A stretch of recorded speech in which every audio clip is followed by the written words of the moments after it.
All right, welcome back in studios, and sorry for keeping you waiting for some time now. We have to fix one or two things before coming right after the sporting time. Want to say a big thank you for keeping faith with us. This is Mega TV, MBN, the Mega Broadcasting Network, live and direct from our studios on the 10th Avenue Extension, Greater Estate, Nungwa, Adukono. My name is Al Samuels, and you know I can't sit here always alone. I have my co-driver, my co-host, in the person of Bernard Agbamo Aduchi. Bernard, good morning. Good morning. How are you doing? I'm very fine. Very fine. I can see you fine. Yeah. Hope you are too. Forgotten country. Yeah. Once there's life, there's always hope. Yeah. And I will look forward to what God is going to do. And today, our theme verse is from the book of John, the chapter 10, the verse 5. I think your Bible is on, isn't it? John chapter 10, the verse 5 is a scripture for this morning. I remember today is Wednesday. It means there's teaching service at the Renata Power Ministry International, Great Estate in Nungwa, Adukono. Is a place you have to come sit under the feet of the man that God will use to teach a multi-purpose service. This and every Wednesday from 6:30 p.m. to 8:30 p.m. is a 2-hour time with God. Come seek. When said faith comes by hearing, build on your faith. It's now time for you to feed your doubt and feed your faith. As you begin to grab the engrafted word of the Lord, you begin to make inroads in every facet of your life. Because for the words of God, they are spirit and they are life. Jesus said that when I speak unto you. So the word of God is the spirit of God, that when it enters and your heart opens, you begin to manifest the word. Amen. Amen. And they're supporting us this morning to come your way with the daily Bible reading this morning. So, what is the scripture saying? You read the scripture there? Yes, says that I'm reading for NIV. Okay. But they will never follow a stranger. In fact, they will run away from him because they do not recognize a stranger's voice. If you could take that again. John chapter 10 verse 5 from NIV. But they will never follow a stranger. In fact, they will run away from him because they do not recognize a stranger's voice. Yeah. Wow.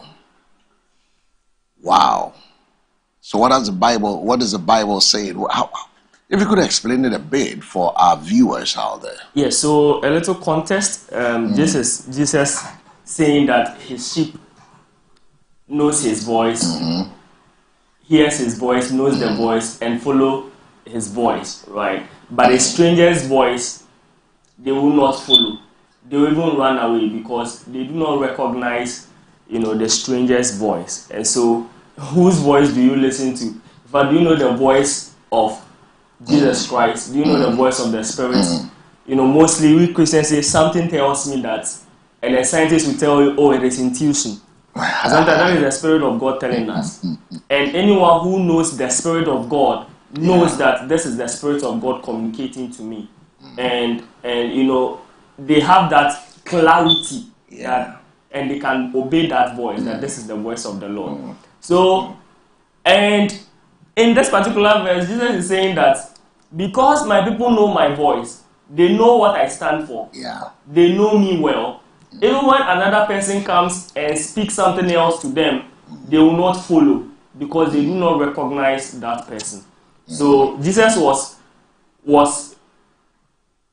confident that his people have understood the message that he carried to them and believe him. So even when somebody comes to tell them something else, they will not follow that person. I think sometime later in Hebrew, the writer will say that anyone who leads this faith, anyone who first says that they believe in Jesus Christ and later leaves, means that they didn't believe at all.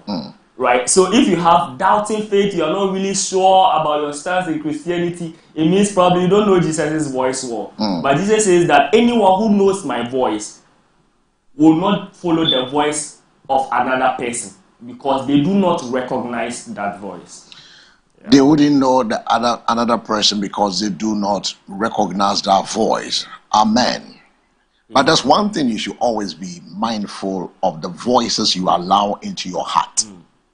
Yesterday I was listening to Rev J, that's Reverend Francis Afote Jr. Okay. At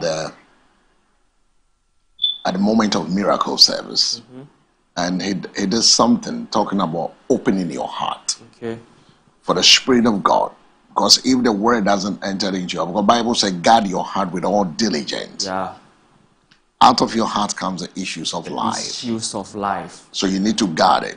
You make sure that you guard it. So when you talk about opening your heart, we need to be mindful of the voices we allowed into our heart. Yeah. So which voice are you allowing into your heart? There are so many voices in the world. Which one are you listening to? Not every voice is meant to guide you.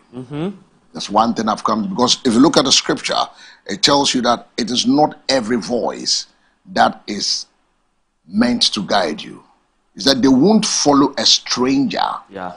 Instead, they will run away from a stranger because they don't recognize his voice. Yeah. There are voices you need to run away from. There are voices. It said, and the wind came, and God was not in the wind. God was not in the wind. The earth shook, but God was not in there. Yeah. You got it. But that's small, still voice. Serious, Oh yeah. When you are a centrally driven Christian, you'll be deceived. Yeah. Because but that may not even be the Spirit of God. The person that somebody is doing miracle doesn't mean that they are doing it in the name of God. It says that the wind blew. It was not in the wind. It wasn't in the wind. It was in that they were expecting something who sure something. And you know, yesterday when Rev J was, I was sitting at the back. I got in late a bit, but I got a picture of what he was trying to put around. The mental picture of why you must open your heart, but you must guide the voice that is coming in. Yeah. Because people can be in church for ages, they've not opened their heart. Oh yes. I remember that previously he taught something about you carrying something. Everybody carries some amount of grace. Yeah. But you need someone to guide you for that grace to manifest. Yeah. Yeah. And I love the teaching yesterday. I mean, the heart is the center of everything we are, because the mind does the processing. Yeah. The heart will store it. Yeah. And the pondering starts from it. And it's out of the abundance of the heart. So it means the heart has a mouth. Yeah. The heart has a mouth. If the mouth doesn't have it, God will not say out of the abundance of the heart. Once the heart become abundant, overflow, the mouth. And you all know the mouth will have to speak. Yeah. Because this mouth is made for speaking. Yeah. So you speak into manifestation what God is saying. Yeah. So which voice are you listening to? Because he said they won't follow a stranger. Wow. Instead, they will run away from a stranger. Yeah. There are voices you need to flee from. There are voices you need to flee from. Run away. They didn't say we'll debate the stranger. It's a flee. Because they don't recognize that voice. Yeah. What voice is communicating with you? God, our good shepherd, speak with clarity, love, and truth. His voice brings peace, direction, and assurance. Not confusion or fear. So if you're hearing the voice that is bringing you confusion and fear, it is not God. It is not God. And the earth will shake. Yeah. He's not in there. He's not in there. They will do Nkonya, but he's not in there. Yeah. Not confusion. Just as a ship distinctively. Look, you can have many ships on the field, but every ship distinctively recognizes the voice of their shepherd. Yeah. We too must grow in discernment so we can clearly identify when God is speaking. The gatekeeper opens the gate for him. The sheep responded to his voice. He calls his sheep by name and leads them out. The sheep follow him because they recognize his voice. Because they recognize. God knows us personally. This one is practical. My mom has some sheep. Uh-huh. My mom loves animals. And when they hear my mom, the way they come around, I will have some videos on my phone. Uh-huh. And when I speak, like, they'll just be looking at me like this. Now, which one is this one to? Where is it from?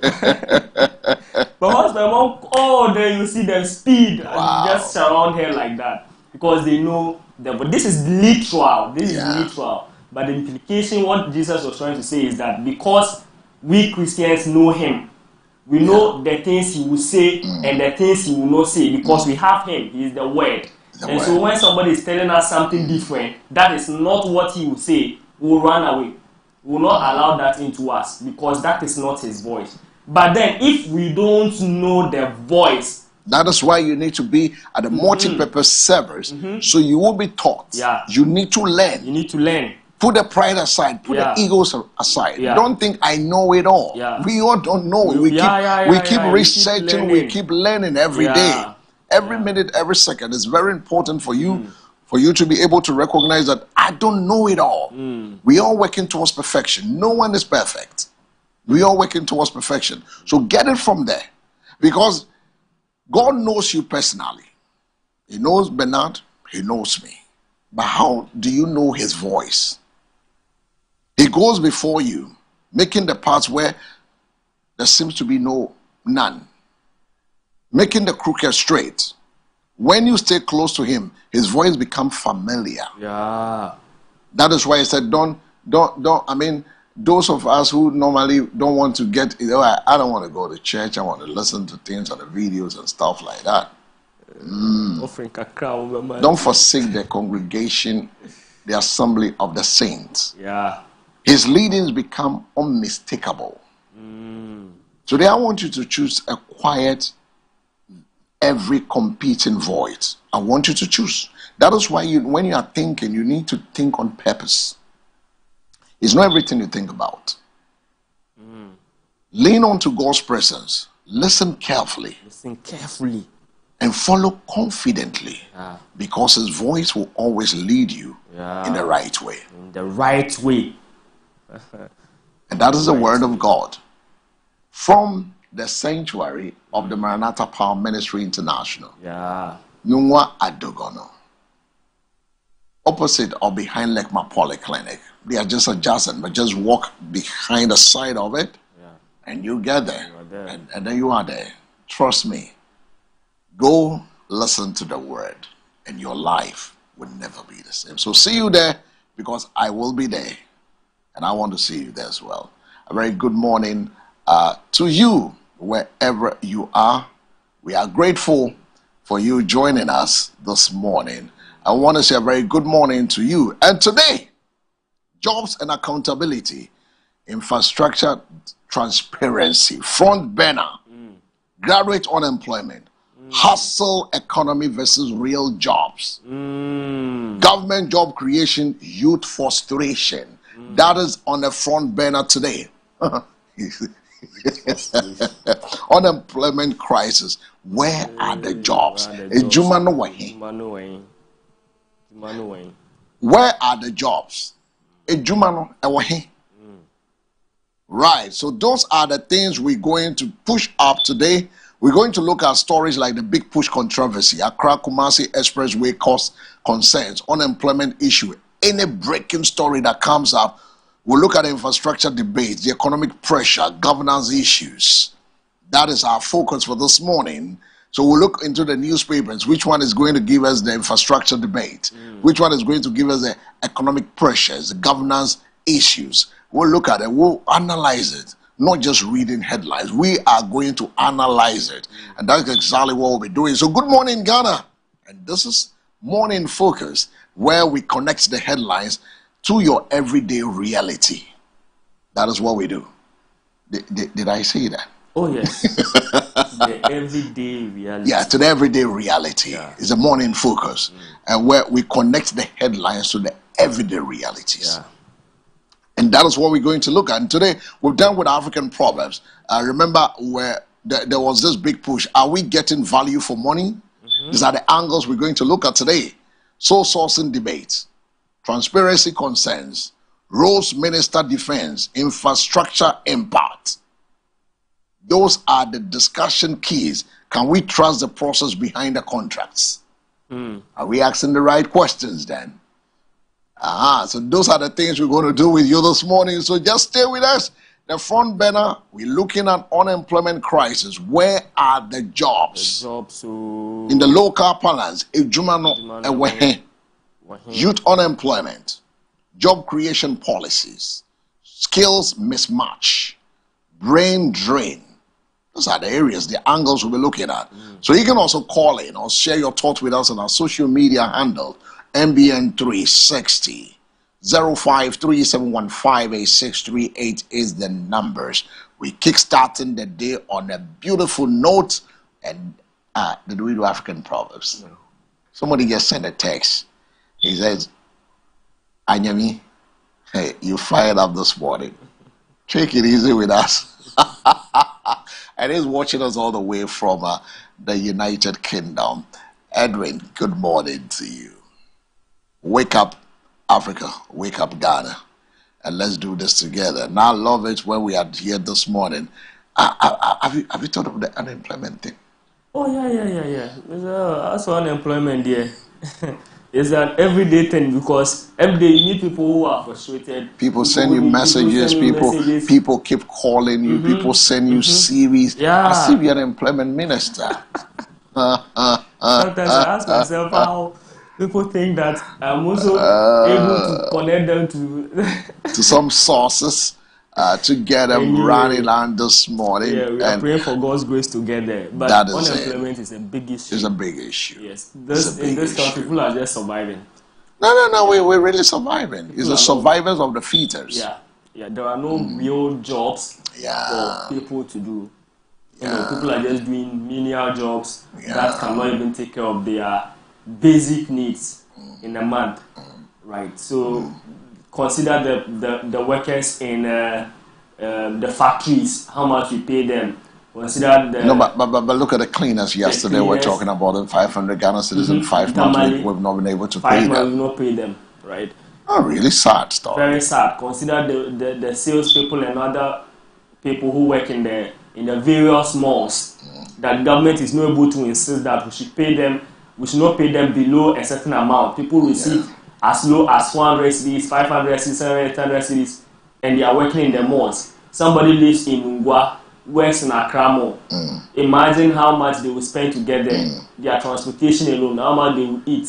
It's the reason we have a lot of kiosks, because people are not well paid. They cannot rent decent places to live. They cannot take care of themselves. Yesterday we were talking about TB, and we're linking it to crowding.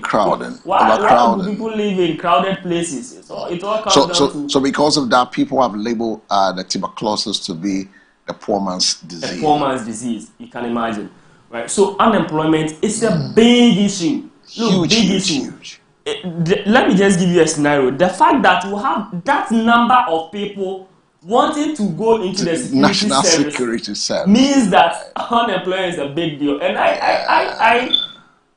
I argue that not less than 10% of that number of people really needs that job, want to work in security services. Yeah, but because now, there is nothing that guarantees a regular income. And people are on Friday when we left the studio, a friend called me. Says that his girlfriend is bailing him Oh. 30,000 Ghana cedi. Hey. Because she has applied to join the security services. Yehovah. And that is how much somebody is demanding from her to be able to Yehovah. connect her. 30,000 Ghana cedis. Just to serve in the Yehovah. security services. And people are looking for this money. Well, the other one is now perform fresh. Oh, no, today I said the front burner. You saw the angles, the angles I spoke about on the front burner this morning, and that is what we want. We want all of us. This is not just for us. This is for all of us to think about. Exactly 8:30, we'll be talking to a lawyer, KK Sebe, a communications team member of the New Patriotic Party, the MPP. We're looking at accountability in mega projects. The MPP's push for justice on the Accra-Kumasi highway. Anyway, we want to hear from him. He's a lawyer. He should be able to tell us exactly what his party is thinking of doing. So we will look at that story as well this morning. So don't go away. There's a lot of packed morning. Today's a midweek.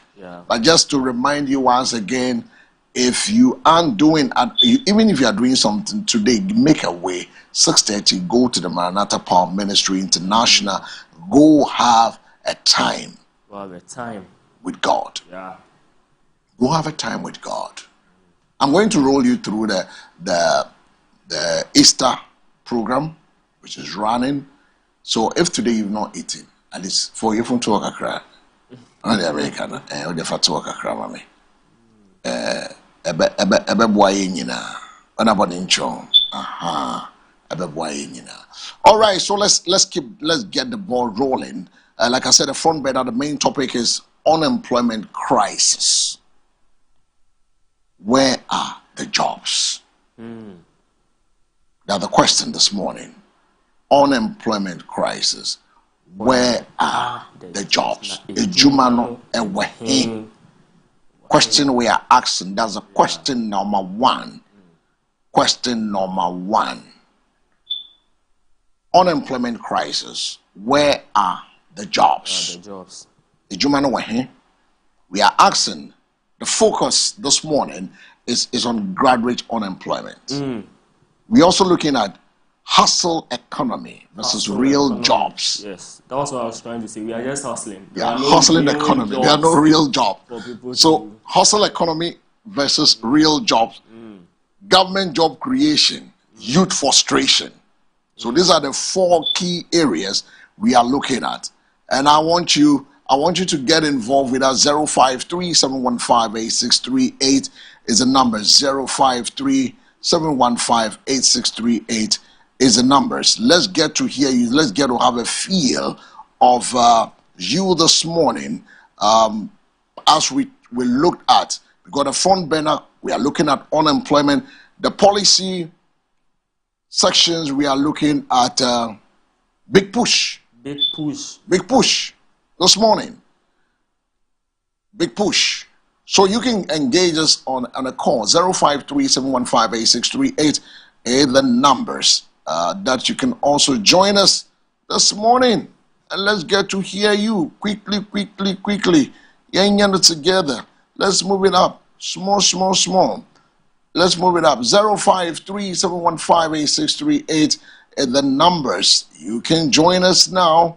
On the front burner, where are the jobs? Youth unemployment, job creation, brain drain, right? Yeah. We are looking at brain drain. Now, let's start with the youth unemployment. The first angle. We realize there's a lot of mismatch too. Skill mismatch. Now we train people, the doctors, the teachers, they want to get out of the country. So there's also another brain drain, which is also ongoing. So thousands of graduates entering the job market yearly. Limited job absorption capacity. And this is raising frustration among the youth. Why are so many young people unemployed despite increasing education level? It's a good question, right? It's a good question. Yeah. The more people are getting educated, they don't have jobs to do. They will complete their school. For me, I believe that one is a skill mismatch. Okay. Right. So the jobs that are available, the jobs that people are creating, versus the skills or the competencies that are coming out from the various educational institutions are not matching, and so they will be unable to do. That places extra cost on industry because they will now have to train the graduates, right, to fit in or to be able to work, to acquire those basic skills and competency to work. Their challenge is that they will end up training these people, and after a while, they will leave, And so industry is quite hesitant to commit to that, right? So one is the skill set, the mismatch between the industry and then the graduates that are coming out of the various schools. The second thing is that government has not actually thought of, all stakeholders have not actually thought of what is needed, and even academia itself, what is needed out there, what are the current trend, what jobs are coming up. Now there is the conversation of AI and all of that. Some of the things that people are doing, AI can easily do. So what skill sets will be needed? But the point is that you listened to the Google boss yesterday when he was talking. He did mention, AI cannot take the place of a human. Absolutely, AI cannot take the place. So it will rather enhance your job. Enhance, but there are other things too that we're talking about hustling versus real job. Yeah. People are employed to do things in companies that AI can now do. Yeah. So what are we looking at in the next 10 years, in the next 15 years, in the next 30 years, in the next 50 years? What would the trend be like? What kind of jobs should be available? What should we be teaching our people, right? So that we will tailor the curriculum. So it's going to be, so currently what you're saying now, there's a mismatch between what is available and what I have. Yes. So there's a difference here between the industry and academia. They are not matching. Yes, and it's because we've not sat down to really brainstorm to know what kind of direction we want jobs to go that will be available in the next 5, 6, 7, 8, 9, 10, 15, 20 years. So that we'll design a curriculum, we'll tailor it in that direction. And also get students to go and study such courses. Right? So that is the first thing. The second thing is that government has not created an enabling environment for industry, for private sector business to thrive. Cost of doing business in Ghana is quite high. Okay. And in terms of getting capital, getting people to or properties to use as collateral to access, good capital to start a business and all of that. And so government cannot absorb everybody. The number of people who are coming out. That is one. Government alone cannot even do a third of it. So it will require the private sector. But the private sector too, they don't have that enabling environment to expand their businesses. There is sabotage here and there. That is one part of it. There is also the fact that like I was saying here the last time, and somebody called to counter. Look, there are people in this country who have money to establish businesses and employ people. If for nothing at all, they can buy a motorbike, give it to somebody to ride. They can do something. At least create a job for 2, 3 people, 4, 5 people. Somebody can buy a car and give it to another person to work and make sales for them or work and pay, right? But the attitude of the Ghanaian worker, I was saying here the last time, somebody called to trivialize it. Then you go and steal because you claim that you are not being paid well. You sign an agreement with the person. I've come to Mr. L for employment. Mr. L says that he will pay me 200 Ghana cedis. I sign to work to show that I am okay with the 200 cedis. Now I start the work and I say that why is Mr. L paying me 200 cedis? So I'll steal from him because he's not paying me well. But he didn't force me to be there. So that cannot be an excuse. What we are doing is that there are people who can open businesses, establish businesses, but because of the fact that people will steal from them, collapse their business, run away with their capital and all of that, they will not do it. They will rather protect or secure their small money rather than going to establish a business. So our own attitude as a people is a part of it. Because yes, Bernard cannot establish a business to employ 100 people, but 2-3 people be the at least. I can establish a business to employ 2-3 people to work for me. I can buy a motorbike, give it to somebody to work for me. But me sure, because people have run away with others' motorbikes. I was having a conversation with a young man. Somebody ran away with his bike. He had to go and cut the person in Saul. You know? Quite interesting. So it's multifaceted. It is not just one. It is not just government creating an enabling environment. It is not just the educational institutions, not the mismatch. But even our own attitude. Look, Obia Fawejumem. Obia establishing business. Kito Awafa Wejumem. Do you give your best to the company so that the company will grow and be able to employ 2, 3, 4 more people? Or you go there and you just do anything anyhow. You are on your phone all the time. You are not doing what you are supposed to do. You are not giving your best. So the person cannot expand the business and employ additional person, right? So our own attitude as a people is also part of the reasons why people are not creating jobs. Because let's accept the fact government cannot employ everybody. The point is the government employ only 6% of Can you imagine? 100. 94% is taken by the private sector. Right. But the question you need to ask yourself, are job creation policies really working, or are they just good on paper? That's also another question we need to ask ourselves. Yeah. Whether the job creation policies, are they working, or they are just good on paper?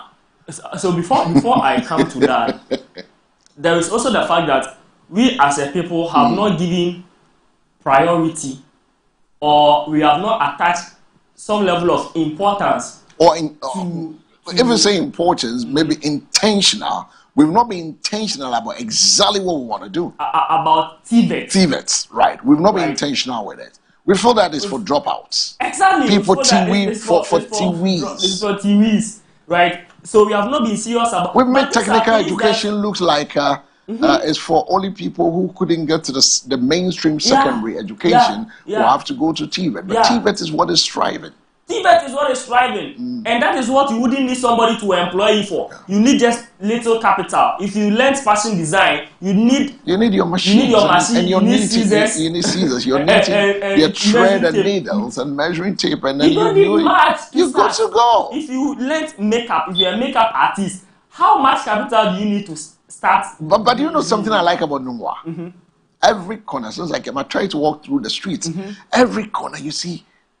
They are not tailoring. It's fashion centers. Yeah.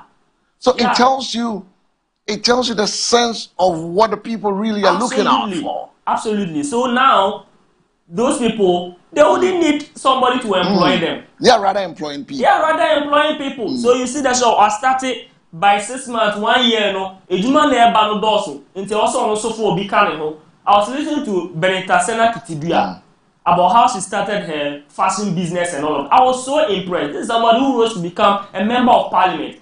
We were not in this country when Amase became an MP. Sure. Right? So, look, let's not deceive ourselves that there is no money in some of these things. In fashion design. You know how much the designer who sold what I am wearing, you know how he charged me for it?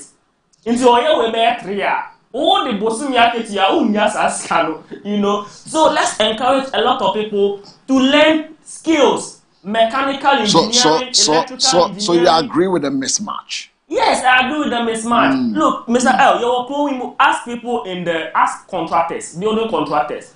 They have to go to Lomé to people come, Benin people come to come and do our work here. Tell what's the name? Tiling, POP, especially tiling and POP. When I see somebody doing tiling and POP, I start speaking ever with them because the probability that they are from Togo is 89%. A lot of them are from Togo. Why are Christian, the Christian who comes here, he's into these things. Christian doesn't need anybody to employ him again. At least when he gets contract, he also carry 1 or 2 people along to go and do it. But we have not given priority. Obi a person coat and tie. But coat and tie also massa. Obi sa ko dey you what yes so or so dey dey no. That's the point. But so let's encourage people to go and learn fashion design. Go and learn. Look, 3 months, 6 months, you would have learned how to do makeup, cosmetology, and all of that. I believe that. You know the trend. One of the professions that will be more frustrated in the very near future is the law profession. The number of people trooping in to go and read law. You ask yourself, so what is the motivation? Oh, yes, lawyer, but have you sat down to ask yourself? The point is that the ratio even of the UN, we still don't have the numbers to match. Absolutely, but you also need to ask the question. Ghanaians, how many Ghanaians go for lawyers? How many Ghanaians goes for lawyers? The reality is some policies are working, but not at the scale or the speed needed to match the growing job demand. So some policies are working, but they don't match with our speed. Are you talking about NAPCO? No, but it's a mania jobs. Now, skill training and entrepreneurship programs exist. Some youth are benefiting from small businesses support. Government initiatives are creating limited opportunities. That is the breakdown I can give you today. We cannot say nothing is happening. There are efforts on the ground when you look at the policies government has put in place, but too small compared to the number of job seekers. That is true. Thousands need jobs, hundreds benefit. Yeah. Just like what happened we just saw with a recruitment. Yeah. I mean, thousands need jobs, but 100 will benefit. Yeah. The skill does not match the need. Yeah. That is one thing we should come in there. The delay in rollout, bureaucracy also slows results. By the time policies take effect, the problem has already grown. And that is what we are seeing now. Not always reaching the most affected youth. Then now you come to the urban versus the rural gaps. It's also another thing. Those who need the jobs most are not always the one benefiting. Politics. Yeah. Those who need a job most are not the one also benefiting. Now, when you come to the private sector, you spoke of the private sector. Businesses struggling. They are not hiring. High cost, taxes, unstable environment. So without a strong private sector, job creation will always be limited. Yeah. Policies may look good on paper, but the reality or the real test is whether they are creating visible and sustainable jobs on the ground. We're not talking about YEA, we are not talking about NAPCO. We are talking about tangible, sustainable, visible jobs on the ground. Now, if you ask yourself this, if these policies are working, why are there so many young people still unemployed? Yeah. That's a question we need to ask ourselves. What specific jobs have been created and where are they? Where are the jobs? Because the last time when the president spoke, he said they have created 1 million jobs. Where are the jobs? Which areas? Started getting numbers. What must change immediately to make these policies effective? Government will have to take a look at its own policy. Job creation is not about announcement. It is about impact. Yeah. If you ask me, it is not about announcement. It's not coming to tell us we created 2 million jobs, 3 million jobs. Yeah. Until that impact is widely felt, the debate will continue.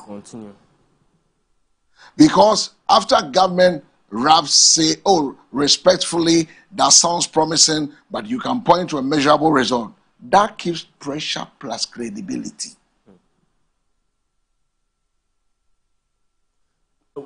Something just came to mind.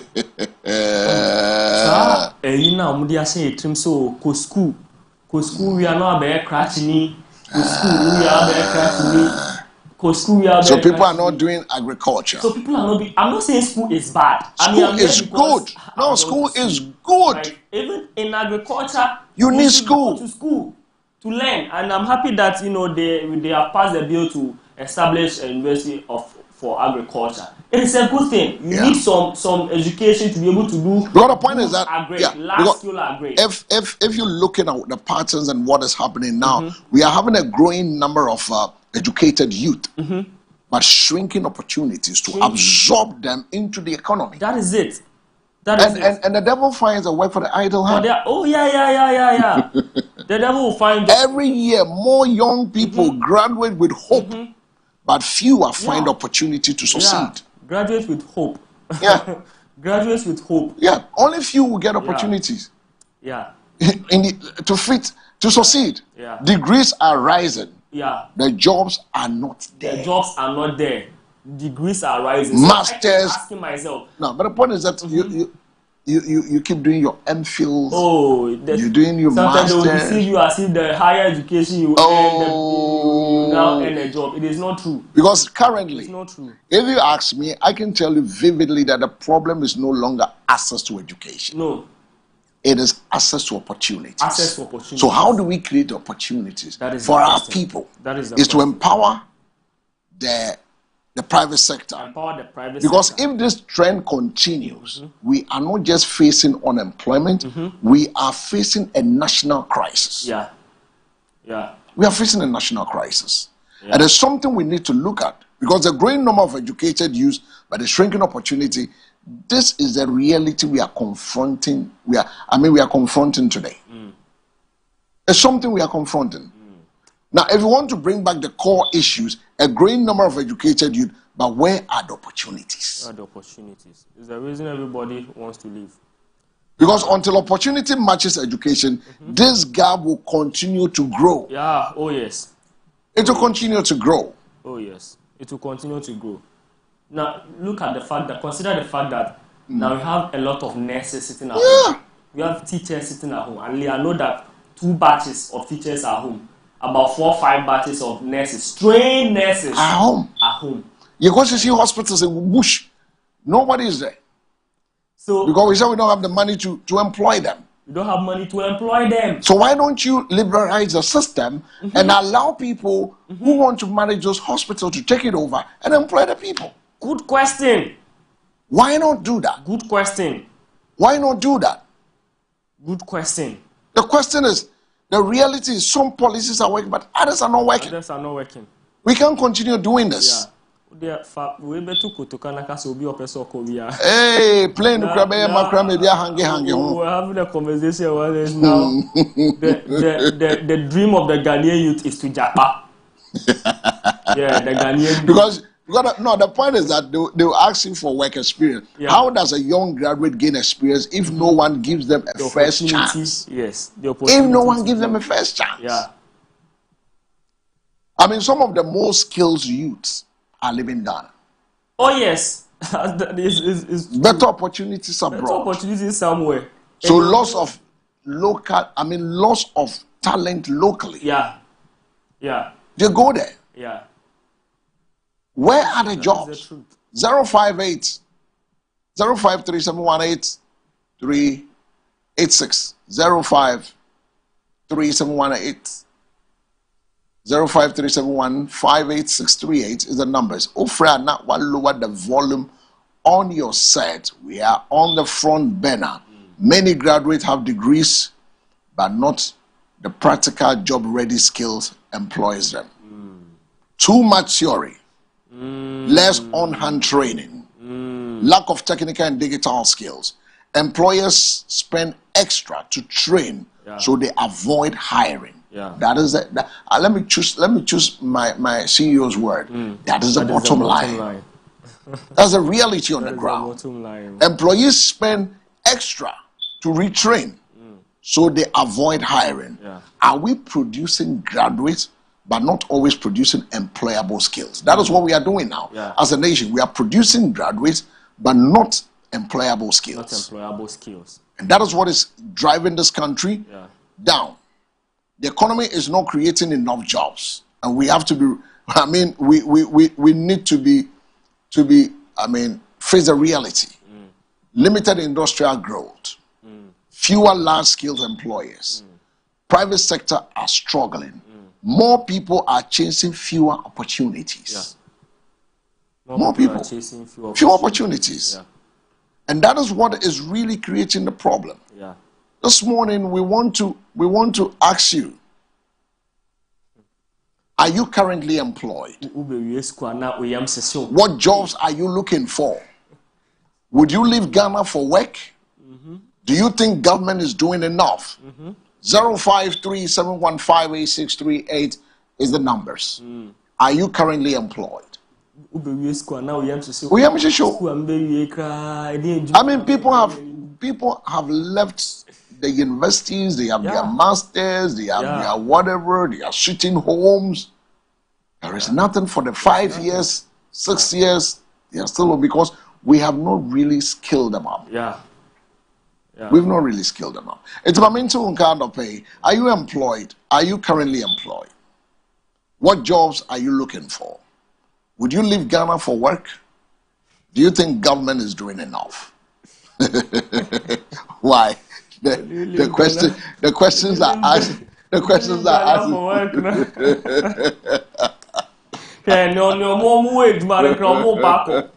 Those who have the work, they want more, they are leaving now or more money. Because for me, I believe that it's about time for us to move from problem to solutions. Because identifying the issue is one thing, and fixing it is another. That is one thing that is what we've not been able to do. So I believe that we should be moving. So let's get to hear you, and then we can transition to the next where we think what government needs to also be doing. 053-715-8638 are your numbers. You can also call us. I mean, brain drain, skills mismatch is also there. Youth unemployment. I mean, this are the things eating us up. It also makes me a friend on any of the subjects we are looking at. 053-715-8638 is the numbers. When you call us, please lower the volume on your set.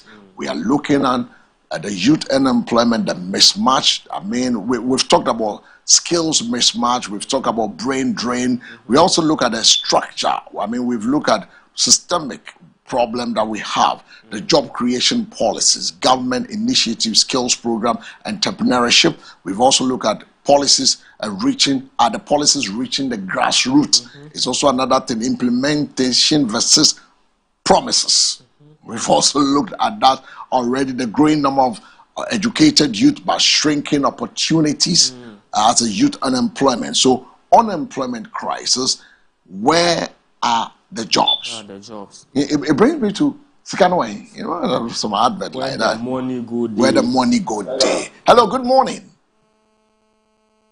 Hello. Yes, sir. Good morning. Your name, where reaching us live from?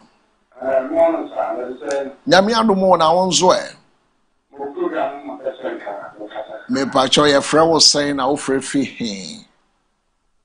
Hello. Ye tie wo ma volume of TV no enko form. Enti na wo kuzo ye hello. Ye te won kapa ba wo tie wo TV no ma ye ntumi nni nkomo.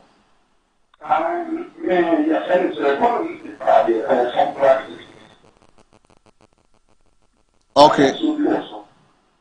Ye tie wo ofre fi hin say wudin any baby ofre fi. Okay, Tuba. Okay, Amayao, Mr. Amayao, ye tie wo. The woman said, me am a Jewish here. You said, Scott, I'm going to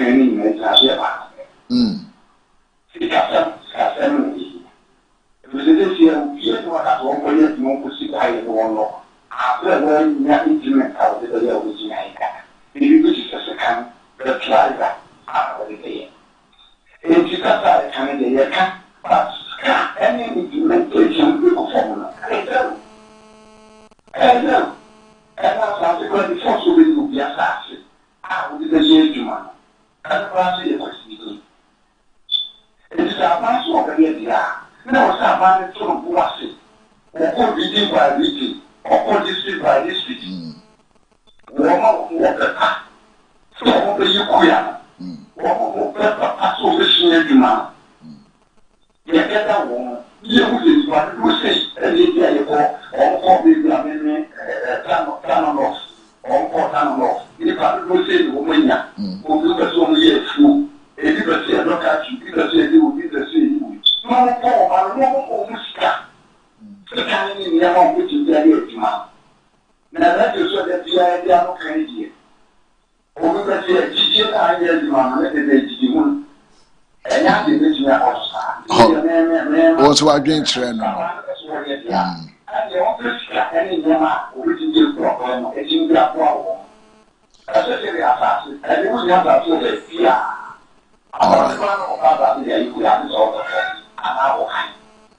Yate.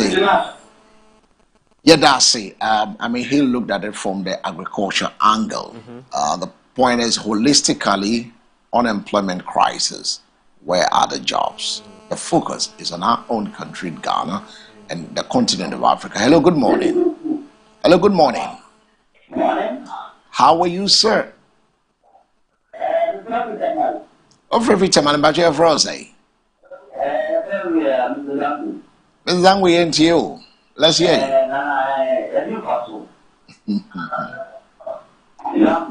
Ma o TV no volume na enko from sir.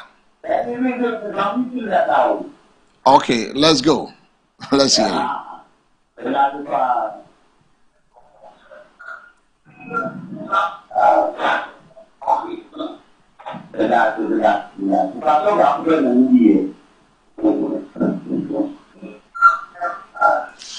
I think say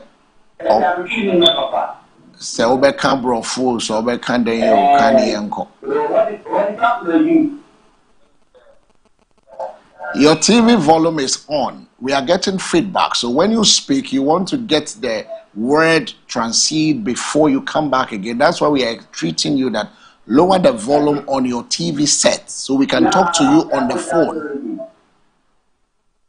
All right, so let's hear you. You can go ahead with your submission, sir. When it comes to the rules, the contribution I have is rules.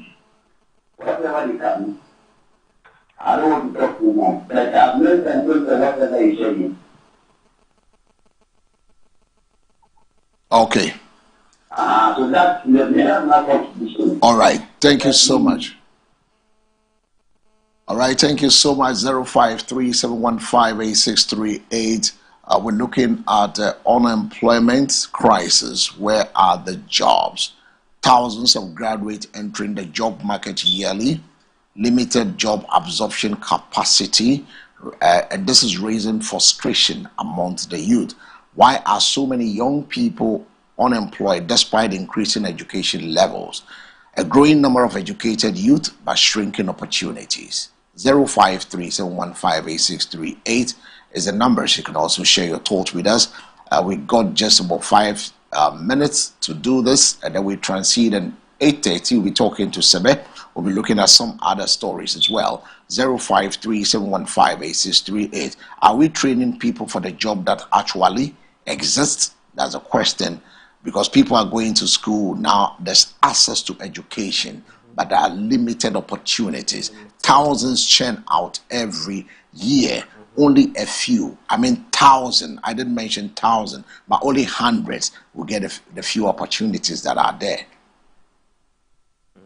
So private sector wouldn't want to hire people to retrain them.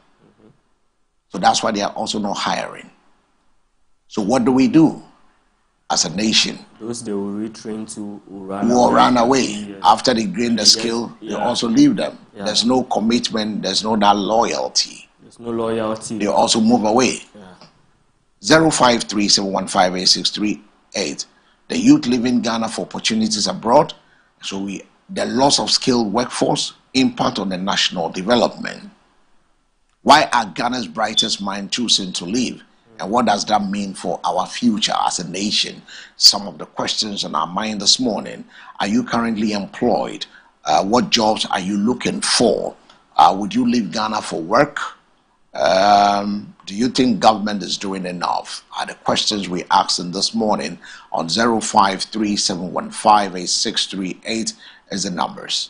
And don't forget that you can also tailor this project and be part of the front burner. Support us, be the title sponsor of the front burner, where we have the pertinent questions, where we have the relevant question, where we ask the hardcore question to solve national problems. 053 got 3 minutes to pick some few phone calls. 0537158638 is the numbers. Let's get to hear you. You have something to say before we wrap up and go to the news, a paper, a review, and then we join Sebe exactly 8:30? Yes. So in the current economy, it requires more than just going to school and coming out and thinking that you are educated, so you get a good job and make some good money. Now, what is required the most is innovation and creativity. In fact, this is not just so that's critical thinking. Right? Look, one of the skills needed in our time is digital skills. Digital skills, right? The people who are creating content and making money on the internet, it is not anything. They are like that. They are just thinking critically. Yeah. Being innovative, being creative. Sometimes not even content, but they are by. So today, I think everybody now needs digital skills in one way or the other. So right, you've gone to study banking. You've not had a job in banking. Yeah. Can you think of something else to do? I wasn't trained to do journalism, right? I've never gone to school to do any journalism anywhere. But you have a passion to do something. I'm passing for it. I'm reading around it, learning a few things from Mr. L and Co. Just so me too, at least I will not be home and be crying. Yeah. God has given me something. I can talk. So at least let me feed on that one, right? So I keep telling people that, you see, you need to come to the point and place where you know what you have. And that is the question. To tailor it to your needs. But there are things you do with ease, without anybody pressurizing you. Yeah. You don't even get paid for it. You don't get but paid you for love it. to do it. Right. That is your skill. Build it and use it for your benefit. And then you start gaining from it. Yeah. So it requires more than just the mere going to school and no. You see, critical thinking, very creativity. Key. In fact, even for those in the creative space, the designers and co, they require creativity. Yeah. Right. Unity. So now let's think beyond the ordinary. Let's think creatively. Let's think innovation. Let's add value to one or two things we here do and it there, now, right? so that we too can can try. Sure. And now, look, if you have some small money and you can't do choba, go and look for the woman somewhere. You know that woman when in some bopper, set the person up, enter into an agreement. Oh, when you do this, a percentage will come to me, right? Oh, the person or also by employing people. You know that brings to mind, there was a testimony that was shared yesterday when we went to the moment of miracle between the bishop and then the translator. Okay. Right? Okay. There's a bishop who gets missionaries but doesn't own anything and distribute them to other guest houses and hotels. And he had a dream. Oh, will I also ever get money to do this? But he had a dream and saw himself in somebody's place. Okay? So he went into a fast and to follow that dream. After he went to the person's house, the person told me, you've been getting these people, where do you put them? And the person rather led him to another person. So you see how currencies work. Network. God networked him to meet someone else. Now that someone else introduced him to another person, and the person guaranteed. Yeah. And then he got his own. Without a sweat. Now then the translator said, I need just one place to put my head with my kids. And they said, okay, I also need somebody to do interpretation for me. So if we can join forces. Wow.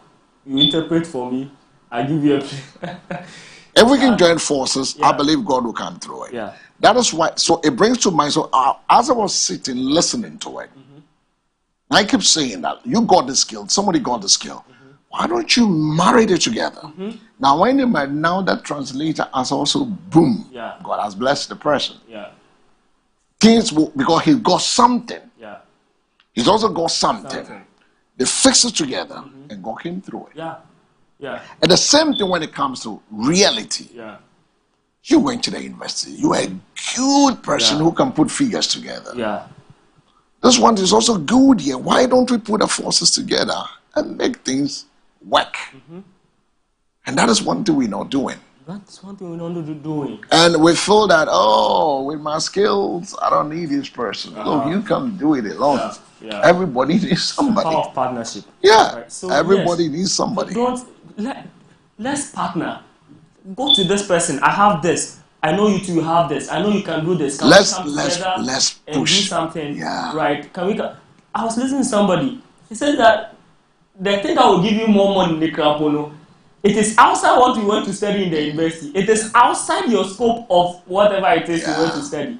There are people who want to study some things that now they are doing something different. There are people in the banking sector who did not do banking. Yeah. They didn't do banking. And they've thrived in that area. Yes. So that tells you that you need to look at what you have. Things you do with ease and turn it. You went to the school, but there are things you do with ease without anybody pressurizing you. That is where your call is. That is where your call is. Use it for your advantage. Add education you've got to be creative, be innovative, and then be critical about exactly what you want to do. And I trust me, you will get there. I'm looking for mega MBN are putting a workshop together where we can all bring people together to talk critically and be intentional about your life. It's something we're looking at doing after the Easter, bringing people together, the young minds together. So when the time is up and we roll it out, get registered. Register, because I want to talk with you. I want to talk with you, and I get there are men and women who want to talk with you. Your life shouldn't be where it is. No. You need to scale up. So let's move from the problem to the solutions, because identifying the issue is one thing. Fixing it is another. So if our youth are ready to work but cannot find work, then the challenge is not potential. The challenge is opportunity. So this is where we draw the curtain on today's edition of The Front Bench. I want to say a big thank you to our callers. We really appreciate your contribution. And we say, may the good Lord bless us all. Now we're moving straight to look at a newspaper review. Exactly 8:30, we'll be talking to lawyer, Sebe Communication team member of the New Patriotic Party. 9 a.m. we'll be joined by Nana Hema Loretta Frimpong. She is the Deputy NADMO Coordinator. We're talking about flooding. Are you also prepared? Are you ready when the rain sets in? What are we doing? We want to listen from the point of NADMO, how prepared they are to make sure that we can mitigate these flooding issues. So let me go straight. Is it now 8:20, and we're looking at a newspaper, Herald. First says Iyoko accused of abuse of power in 17 million gold scandal. Minority drugs Deputy Chief of Staff before OSP Chiraj CID. Prosecutions fumbled in Sami Jemfi's in-laws murder. Controversy deepens over Bogoso Prestia mine takeover. Youth groups bare teeth. Lincoln University blows hot and cold. Omama honorary doctorate degree. Stories on the Herald newspaper. The Republic Press. OSP cuts deal in NPA case. Adults suspects as star witnesses. Comes with a picture of special prosecutor. I think I should read essence of that story. Okay. A significant twist has emerged in the high-profile extortion case linked to the former chief executive of the National Petroleum Authority, Mustafa Abdul Hamid, as the office of the special prosecutor has withdrawn charges against 2 accused persons and turned them into state witnesses. At proceedings before Criminal Court 3 of the Accra High Court on Monday, the 4th and 5th accused persons, Albert Ankra and Isaac Mensah, were formally discharged after agreeing to cooperate with prosecutors. You can continue that story on page 3 of the Republic Press. Lincoln University cancels Mahama visit over LGBTQ plus bill concerns. They should take it. Can you imagine? And then they want to honor him, give you an honorary doctorate degree, and they have withdrawn it. Because so you are now want to dictate to us how we should live the our point is lives. that them take the Martin. Them say you any South Korea. They should take it. Lincoln University or whatever it is, take it. We don't need it. If we have to accept LGBTQ plus, or because of the bill in Parliament. It's because of the bill in Parliament. And so you. EU warns Ghanaians against recruitment into Russia-Ukraine war. Minority demands full details of Big Push road contract. EV charging stations must get Energy Commission approval. That is according to the Energy Minister, John Abdullahi Jinapo. Sole sourcing accounts for only 44% of Big Push road contracts. That is according to Governor's Kwame Agboja. 44% sole sourcing. And I know what they are. 44, they are what they are. They sole sourcing. It's not a job for the boys. No, the only cracker. Only. Now, 44 feet, 100 Rebecca. 56. That's a of us as a wire. 56. That's a wire. The mass special boys. Anyway, so these are stories on the front page of the Republic Press. Front page of the Republic Press. Let's move away from the Republic Press. And then let's go ping. You know, somebody said a text in there. I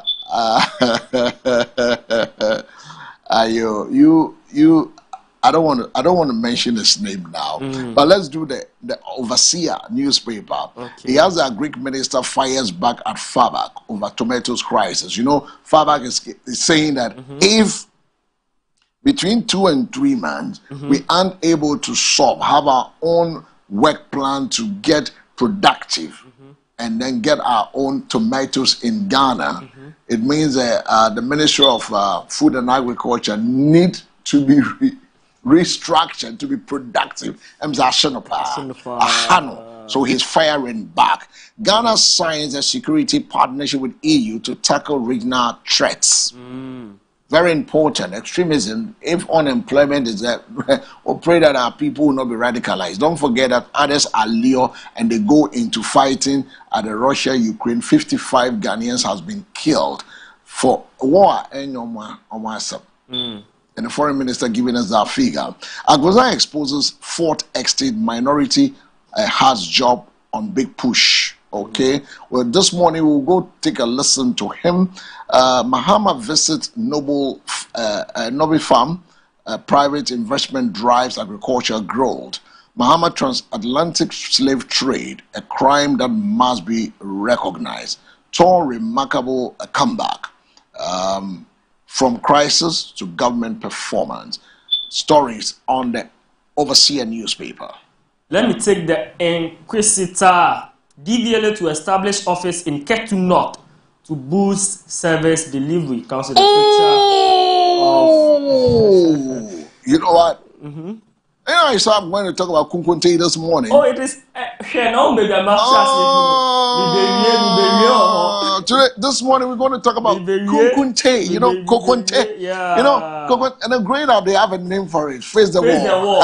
Yeah, it has so many names. We're going to talk about it this morning. I'll get there. Boy, this lecture, I mean, show. Oh, baby. Big Push deals are lawful and transparent. That is according to Kwame Agboja.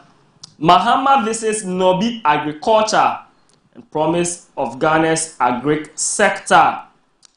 And the major story on this the most important story we're going to talk about this morning.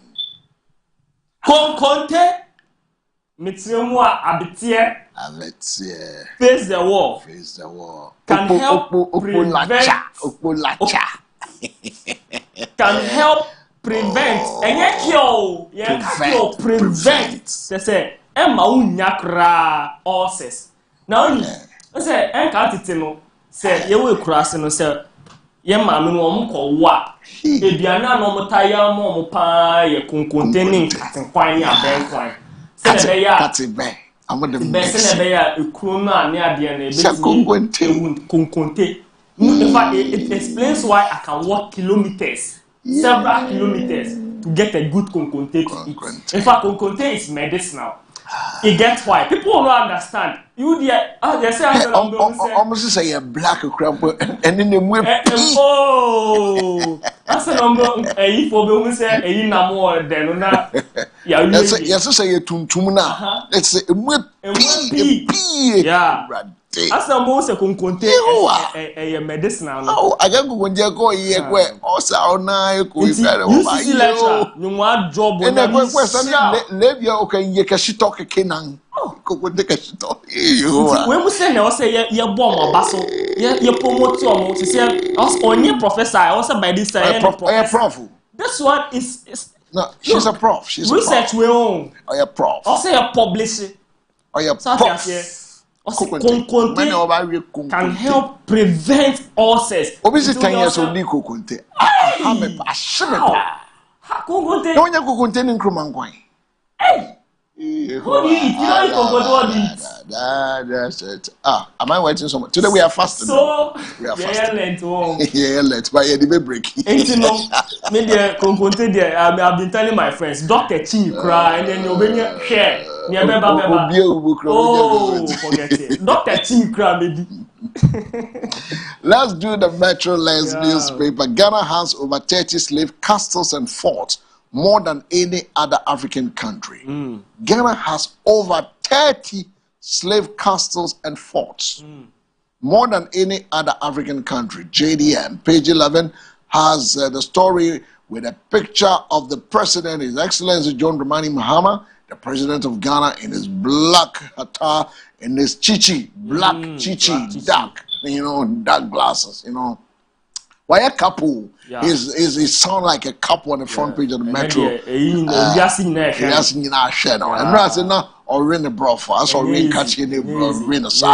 NHIA commissions 4 boats to improve healthcare access on the Volta Lake. Kudos to NHIA. French award based on professional merit. Former CDS. Mahama revising economic recovery. MPP is reversing it. Hey, MPP is reversing the economic recovery. MPP stories on page 9. Osei Kofi I second tenure as MPP Eastern Regional Secretary. Page 3, Metro Lens. Okay, let's do the new publisher. The new publisher. Scrap Agric Ministry. Faber give ultimatum to Agric. So now you see where the firing came from. Hey. When the Greek minister started firing on cylinders. Scrap. Anyway, man receives beatings for campaigning against eating of dog and cat meat. How can you? I condemn the beatings. But how can you go and campaign against dog meat? Delicacy. Hey, Dr. Clemente Park and then No. Yoko must hear this. Joseph. You are not very against any Jankoko. Can you imagine? Look, all also can't hear. Then your pekramai. It tastes different. Yeah, but bro, you can't force what you like on me. You can't force on you. But why should it be? I'm Mary Kramai na moi. I don't know some more. Yeah. Mama Toss Nobi Agriculture Project. And the big story here, big push secret. 50 billion Ghana cedi contract. Big push secret 50 billion Ghana cedi contracts. Minority blow alarm. Comes with a picture of the Honorable Kennedy Osenyako, who is the MP for Achim Swedru.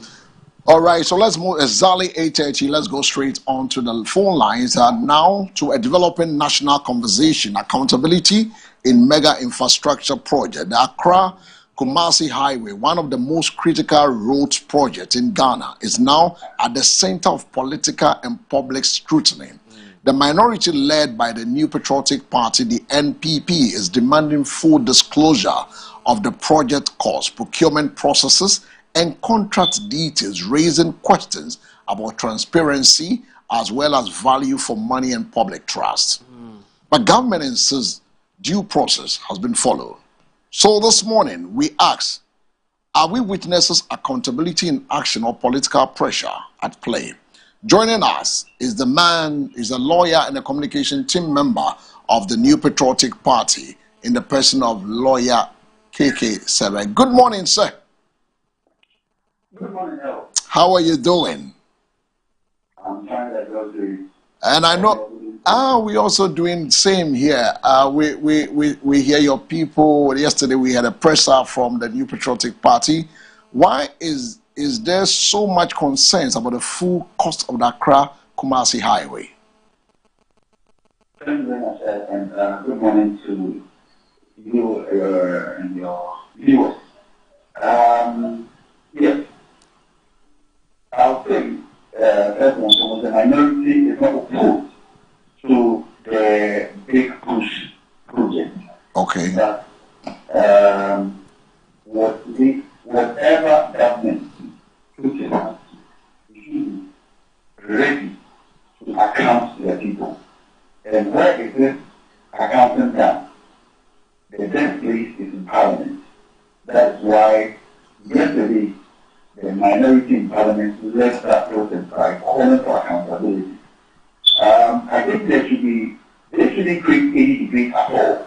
Okay. It means that the government is hiding something for which reason probably not ready to account for the project or the big push that you think and rolling. I think it has been started. So if as of now parliamentarians will have full details of the project and they are calling for it, I think it is in the right direction. To me, it shouldn't even be the minority calling for details. The details should be readily available. No, we are the people who place you there. To protect the power, reside in the people. Mm-hmm. And we are the people who place you there. You are accountable to us. And therefore, if you want to do anything whatsoever, just ensure that let us know what is going on. You say that we are going to do a big push. One major project is the Kumasi Accra Expressway. Expressway, yes. This is a very good idea. We know that almost every weekend I am in Kumasi. Yeah. And to move from Accra to Kumasi on this current route is extremely terrible. And the accidents that we are currently observing on the road is not as bad level. So having such an express road would be a great idea. But see, whatever we feel that we do as the people, it is going to guide us in the present state. This is a huge project. No government, I guess the government does it so well with the whole government. It is so well with the Kumasi Accra road that we have now. And President Chicago also working a lot of extensions, a lot of bypass, being also okay. Some almost completed, there are various things of completion. So from 1992 till now, all government projects it has never been completed. So if you tell me that you're going to start a new one, I think it's a five-way on one side and five on the other. You see, that one is a massive project. It's a very noble project. But the question is it something that we are going to put our hands to now and abandon in a desert or what? Because when I walk in town, whatever I try over, that's probably our attention is not being drawn to a completed project. Not just government project, even individual project, so especially. If you start the project and you're not able to complete it, what happens is that you can't recoup your investment. So the amount that you push in will be taken there. So look at the completed project in this county and imagine the number of amount of resources that are stuck in there that we are not benefiting from.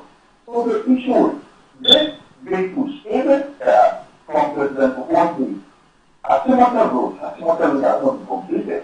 So now, we see after President Okwonti has been in power for 8 years, NDC 8 years, and NDC is coming up with another 4 years. If Asimota will not be able to complete it, How do you tell me that you're going to do a highway straight away, a bigger one that this one, from Accra to Kumasi, and you expect me to deliver it? So if you're going to do that, that means let us know.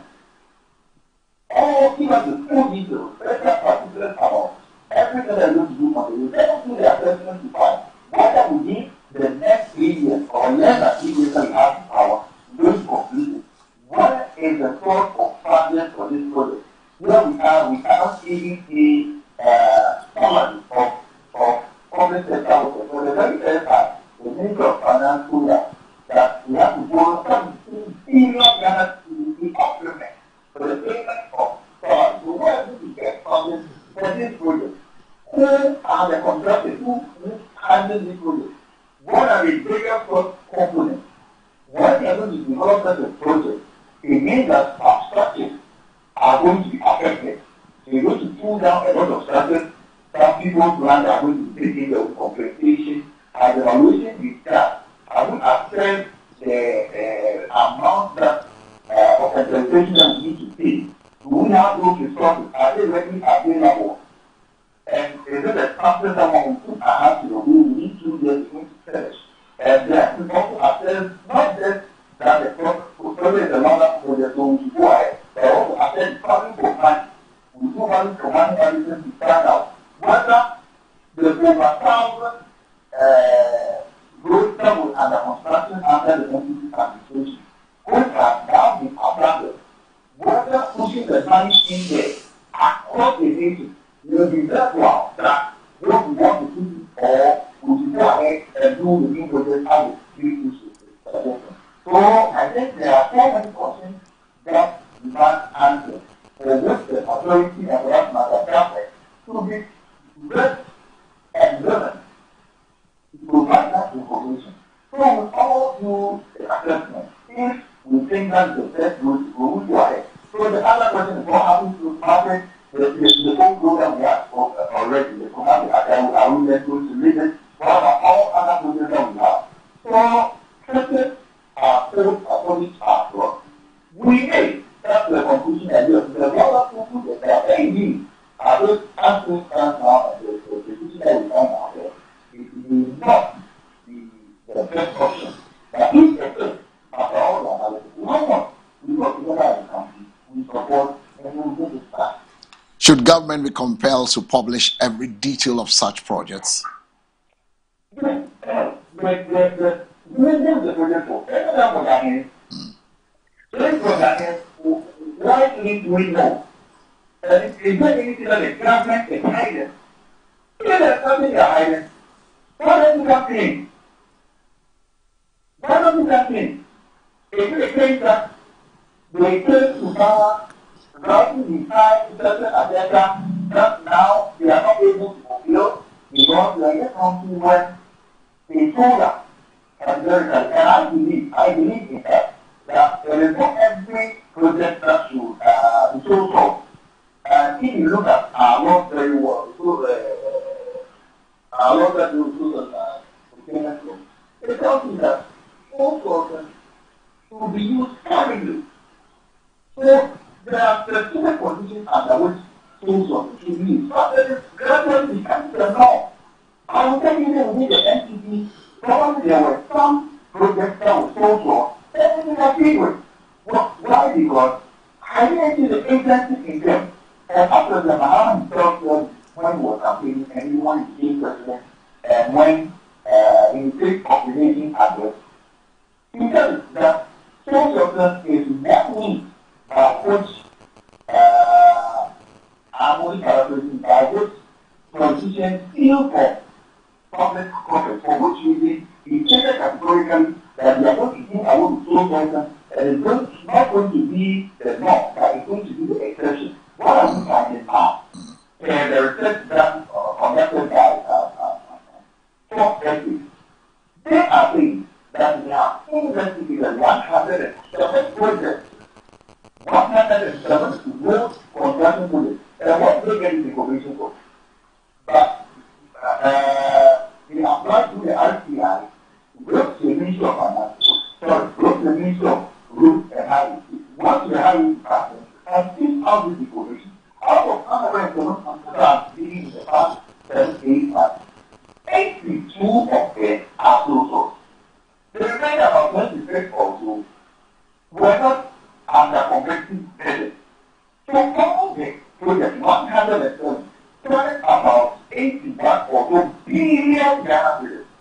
Why should it be so? Is that what you're talking about? But is this a genuine accountability or a political point scoring by the New Patriotic Party? This can only be a genuine accountability.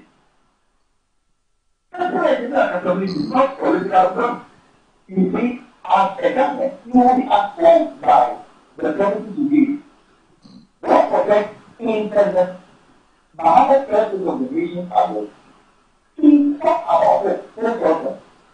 In this year, 2026, the one is here a few weeks ago. He repeated the first government to be the order of the state. The thing is that parliament is the self government with that. We have to apply to your own way. If not, how do we trust the president state? How? So in the political, the responses that the president and the government and the NDC party themselves have told us that this is the best way to go. So we are all asking, if something changes, I mean, let us know or something like this. But you can't tell us that in opposition. You can't empower your president of the nation against 2025. You repeat it, and that president this year. This is a fighting point issue of nation against. Why? That is what your hands and mouth and feet and everything is in, and you are doing. But everything you are doing, you can't have to tell us that, oh, that's not going to be the order we do. So, in any case, I want my presidency, I can't trust it. The president does not have to go and get past the plan to go because the proposal they are going to do. It turns out to be a simple. This is the presidential promise that was going to be that women party or campaign. Well, nothing of it. This is the presidential program that when we examine the feeding of everything season to feed, you have to feed the money to the headquarters for them to procure the food items themselves. The third thing is what happens? You abandon it. It's like every step that they set their eyes and hands that they were going to do, with the exception of one of four the English and go buy, get money, probably great applicants, procure applicants, and let's like for example, the green pass system. That's what comes to the system. When it comes to that, I can quickly, the government will find about $3 million from the government to procure what you have every year. Meanwhile, that amount of that can take up the cash of this country. So what the act of doing is it political or trying to let them account properly for them? So okay. Yeah, so okay. Okay, so can I? All right, so can I ask this, that at what point does scrutiny becomes politicization? The truth of the matter is you cannot also easily couple them. Why? Because the way the system is that we have a majority in power. Yeah. Certainly, it is the work of the minority to guide you and accept the things that are being done by the government in power so that they can put them on their toes. And the majority or the minority is not a political party. So you see the way we have played at every point I want an issue to see, people will then make political issues with. This is a case that I don't think we should such that the NDC, no member of the NDC or an experience is supporting. That's what the NDC do and whatever. But we saw what happened. We saw people of the NDC, people of the NDC, all fighting for a common goal. But it is the case that everybody within the government or within the ruling party can't take that. Such a project is normal, we can shove it at the secrecy and do whatever that they like and craft a food for the country. Then it becomes political. So not only political on the part of the minority, but also political on the side of the majority themselves. Because what we said in the opposition and what they are saying when they came to power, they are not working with us. So we can't easily couple that out there. No. So always be political and the thing that Now, talking about Parliament, you did mention Parliament. Would you say Parliament is doing enough to ensure accountability in national projects? Not to the level that I would say. Because what I want to see is a bipartisan reaction. When some of these matters reach their head, but not the case that all minority MPs will move to one side and criticize. I mean, I think the minority praising the government in a way by supporting the protest in terms of the idea behind the protest. But here's the thing, I have not heard anybody from the majority side saying at all, when we were in the minority, we stated that those of the giving the authority. I remember now the finance for the foreign affairs Honorable said that they were breaking or what we had called, and they would break an act in Parliament that would strengthen and the procurement act to the extent that two persons there will be little room for one to use those sources. That when we are behind our back, then by the time to break that law, we would have to solve all the ones who so I think Parliament is these two parties when it comes to first matters are bringing to shift from that aspect so that at the end of the day, the criteria will be the winner. For the best of your knowledge, are there mechanisms that exist when it comes to monitor this large-scale investment in our country? Yes. The Parliament has a committee. What is more of the committee? The assurance committee. The assurance committee. There is a committee that work it out and ensure that the things that government things that it's going to do in the budget and in their citizenship agreement and stuff like that, they follow up to ensure that they are done. But whether indeed that they are done, in the case for instance, as you want to see, in the future working, but there are mechanisms for that. It's all the time find rather the corporate sector, these anti-corruption agencies and things who come up with some of these numbers. There are certain issues. And Parliament has a committee that will see all these things.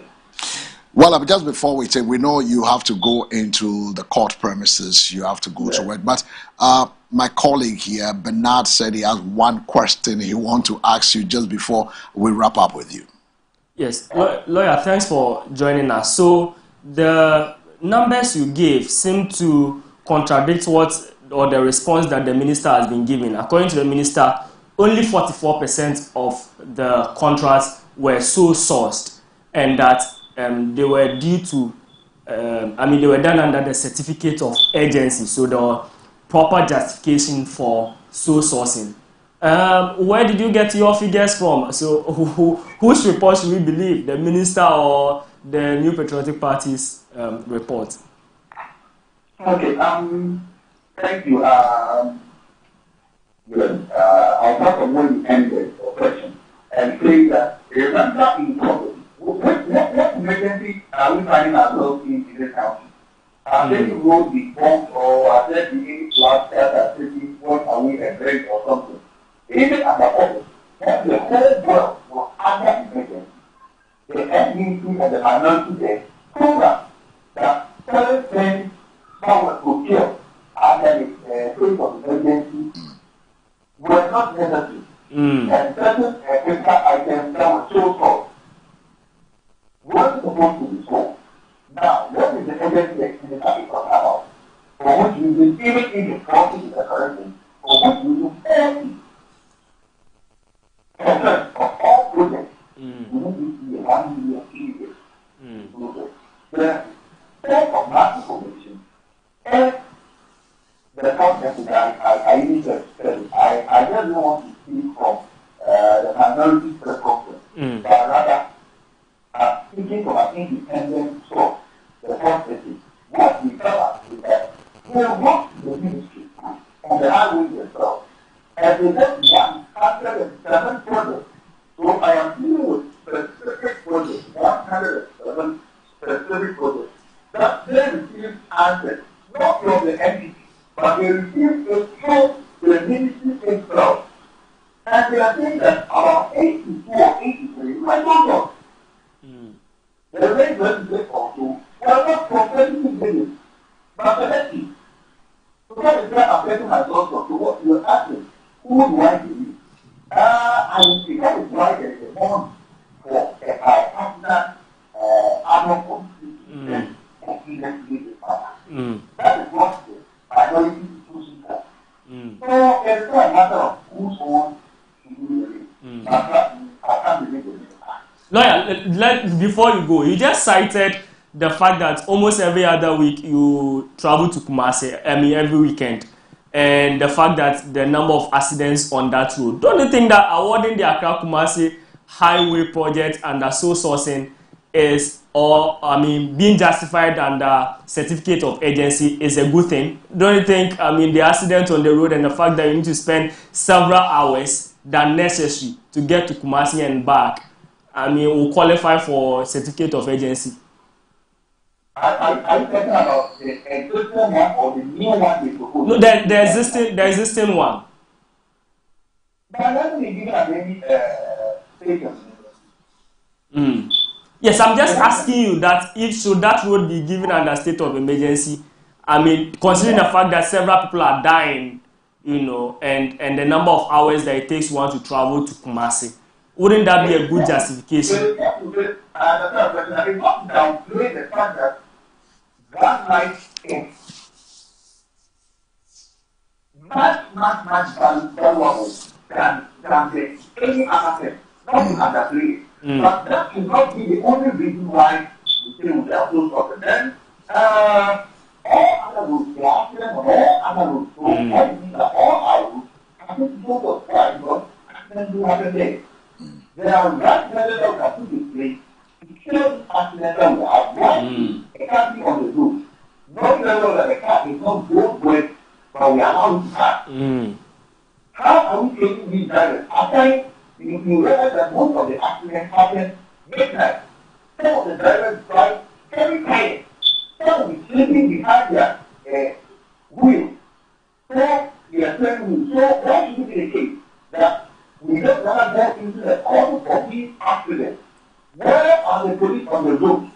Why is it that trucks develop roads and they are left stuck to the middle of the road and other trucks at night run into them? These are certain areas that we can deal with. That cannot be a basis to award a contract on those offices. So, that cannot be the basis. The agency, the special needs that one should have applied before that company was able to work on the project. All these things should have to be. Not that the normal project rules or something that we do every day. Say, let's do this. So the issue is what do you have to power? It's almost easy. If they are selling the project area, wouldn't they have gone through with proper and protective? Probably the funds were not available at the time for the project. Are the funds available now? That's also another big question, isn't it? Well, but I know you want to go, but who should be held responsible if any irregularities are found? The one is giving power to deal with the project. He's giving the power, he's running the project. The ministry is running the project. Right. The president is, he cannot say that this is too or so contract on big push. I think that tells me how the about that big push project is not going to happen anything. I never believe that. So it comes to the even the president is aware of every single and unusual government after the project is on here. And you come back and tell us that those problems is no longer going to be the law. So who should be held responsible? Who should be held responsible? The government. We want to we want to say a big thank you to you for spending time with us. We'll look forward after your day's work. We talk again and see when we can have you fully again in studios. Thank you, Father. Thank you so much. We've been talking to lawyer KK Esebre, communication team member of the New Patriotic Party Accountability Mega Project, the NPP's push for justice on the Accra Kumasi Expressway. For me, accountability is not optional. It is very essential, and this is taxpayers' money, and taxpayers deserve answers. Transparency builds trust, and silence creates suspicion. So let's move beyond the politics and focus on facts, because ultimately the project belongs to the people of Ghana. If development is to be meaningful, it must not only be seen, but it must be trusted. And that is one of the things we're looking at. So that's how we wrap up. As we wrap up this conversation, one thing remains clear: accountability. In this project is not just political issue. If you listen to him, it is about national responsibility. Absolutely. The Accra Kumasi Expressway is more than just a road. You know why? It represents investment, development, and also the trust between leadership and the people of Ghana. Whether the concerns raised by the New Patriotic Party are justified or not, one principle must guide us all: transparency. Transparency. Because when it comes to public funds, Ghanaians deserve clarity, value for money, and results they can see and feel. The conversations continue, but the demand for accountability must never stop. You're watching the MBN TV Morning Focus. Stay with us. We'll be back after this break.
All right, so welcome back. A good morning once again to those of you who just joined us. And we welcome you to the Morning Focus. We're looking at national policy focus as Ghana continues to grapple with devastating effects of seasonal flooding from Accra to parts of the northern and middle belt.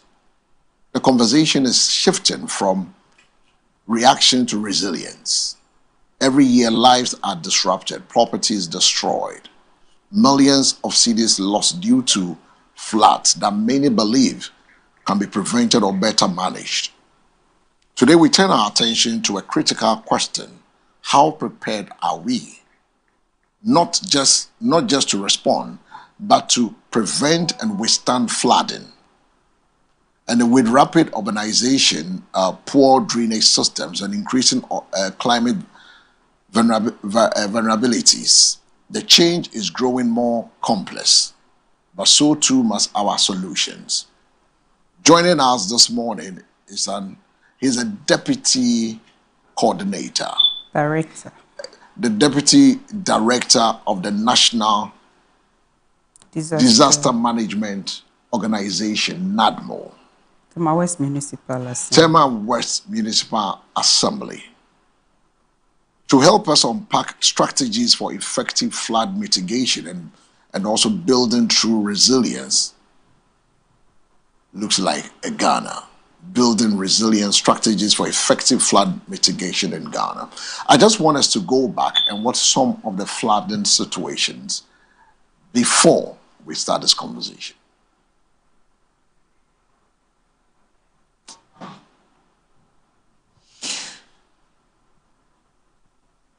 Well, so let me welcome my guests into the studios. A very good morning to you, Loretta Nana Hema Frimpong. Good morning, madam. Good morning to you too. Good morning to your terrorist viewers at home. And you're looking more militant this morning. Yes. You know, my organization, that is the National Disaster Management Organization, NADMO for short, it's a paramilitary organization. Yes. And the military are our collaborative agencies and other security forces that we work with. So if you see me this morning, it's not for anything, but I'm not going to war. I'm going to fight disaster. Precisely flooding. He's not going to war, but he's going to fight disaster, precisely flooding. Flooding has become almost an annual crisis in Ghana. I mean, from your perspective, what are the main causes driving this trend? Okay, good morning to you once again. We thank God for a beautiful Wednesday morning. Yes, flooding, as we've all seen or witnessed in Ghana, some very serious ones, and then some minimum form of flooding. As a human society, or in a human society, you may have some recalcitrant humans who would want to flout laws and regulations every day. So there are waterways that originally water passes. But people, out of sheer whether ignorance or selfish and parochial interest, they end up building on waterways. You see, water comes with force. So whenever you build on waterway, don't expect the water to go back. It will try to penetrate to wherever it's supposed to pass. So therefore, you see houses around waterways that are always flooded. There are areas that are flood-prone areas. When you go to that places, people are built on waterways. So when it happens like that, flood will automatically come because the natural passage of the water has been blocked completely. So you don't expect the water to just go back or move to where it was. Water flows. So if water cannot get the opportunity to flow, it means that it will gather and it will flood. So flooding is a very serious issue that we need to look at as a nation. Now you're talking about some human errors that also Yeah. come, but how much of the problem is due to natural factors versus the human activity, like poor planning and also Yes, sanitation? yes. Thank you very much for that question. You see, as a people, we do certain things for flood to come. For instance, flood can come through natural and unnatural way. That's artificial or man-made flood. That's what you call. The one that is caused by rains, that one is the natural one. So that one, we really don't have much. But if human beings will be responsible enough not to block waterways, it rains and it goes. But this is a situation where people have even gone inside Ramsar sites. Ramsar sites are places that God created for as an eco habitat for animals or birds and natural resources or whatever you might want to call it. But people have built inside the Ramsar. So when it rains, though God created the rain, but when it rains and the gutters or the waterways are free, water passes through freely. But this is the case where people have built. So right now, the man-made flooding is even greater or more or massive more than what the rains that we see every day. Because whenever it rains for just a little, like 15 minutes, 20 minutes, you see the whole of Accra flooding. What causes that? People have dumped into gutters. People have dumped a refuge into gutters. People have built on waterways. People have done this. People have done that. And it's very serious. So when we are to talk about man-made flood and natural one, I think as humans, we have caused more harm than necessary. Now that takes me to another point. Now that the rains are about setting in, we are in March. We move to April, then we'll be hitting into the raining season. Sure. How prepared is Ghana? How prepared is NADMO currently to deal with flood disasters? Okay. NADMO has always been prepared, yes, because we know our mandates as disaster management workers. Organization. Thank you. So NADMO has always been prepared. In our mandates or with our mandates, we are supposed to put measures and plans into place even before the rain setting. Yeah. Some of them is our readiness, our response, our recovery, whatever we do after flooding. But before flooding, every MMDC, that's the municipal and metropolitan chief Executives. Exactly. We've all gone through a series of preparedness. When you come to Tema West, since last quarter, we've done a lot of extensive dredging of gutters and the silting of waste. Drainage. Exactly. We've done this every community under Tema West. We've gone to the Boteman area, we've gone to Ejekwedo area, we've gone to the motorway, everywhere that needs to be dredged or desilted, we've done it. Why are we doing it? Because the rains are not even, we want to make sure that when the rains finally sets in, at least there will be free flow of water to avoid stagnation and eventual flooding. We've done all these things. Our 24-hour emergency team is there. As soon as we call, we have a rapid response team. As soon as you call, that there's this, we don't only fight a flood. You know, we do fire and everything. Even thunder and lightning is under NADMO. So we've prepared ourselves enough. We have a rapid response team. As soon as you call, there are numbers to call, which I'll give later. As soon as you call that, you find yourself in a flooded area. We've done a lot of education. We've done a lot of education and sensitization. When it comes to prevention. When it comes to prevention, we've gone to market, we've gone to taxi ranks, lorry stations, we've gone to the mall, the churches, everywhere. We've gone to educate them. If you live in a flood-prone area, this is a caution to you. Please, find a safe haven and go there before the rain sets in. Some landlords, recalcitrant landlords, have given out their rooms to you, and they are not staying there. So when the place is flooded, they are not affected, but you are affected. We cannot develop a nation with so much flood. taking away lives and properties like that, please find a place to relocate to. Find a safe haven. If it's raining in the night and you feel that your area is a flood-prone area, please, with the greatest of respect, find a safe haven. Go to a church, a high-rise building. Go and protect your family and your properties. We don't want to lose a single life because of flooding. We don't want you to lose your hard-earned or acquired properties through flooding. Please, try and move from a water-prone area and go to a place where it is safe, where it is convenient for you. When the flood finally hits and you call us as NADBO, once we are a humanitarian organization, we'll avail ourselves and come to your rescue and help you rebuild. But it's not as you have your life and everything intact. Please, I'm appealing to you as Ghanaians, myself I'm included. I'm appealing to everybody.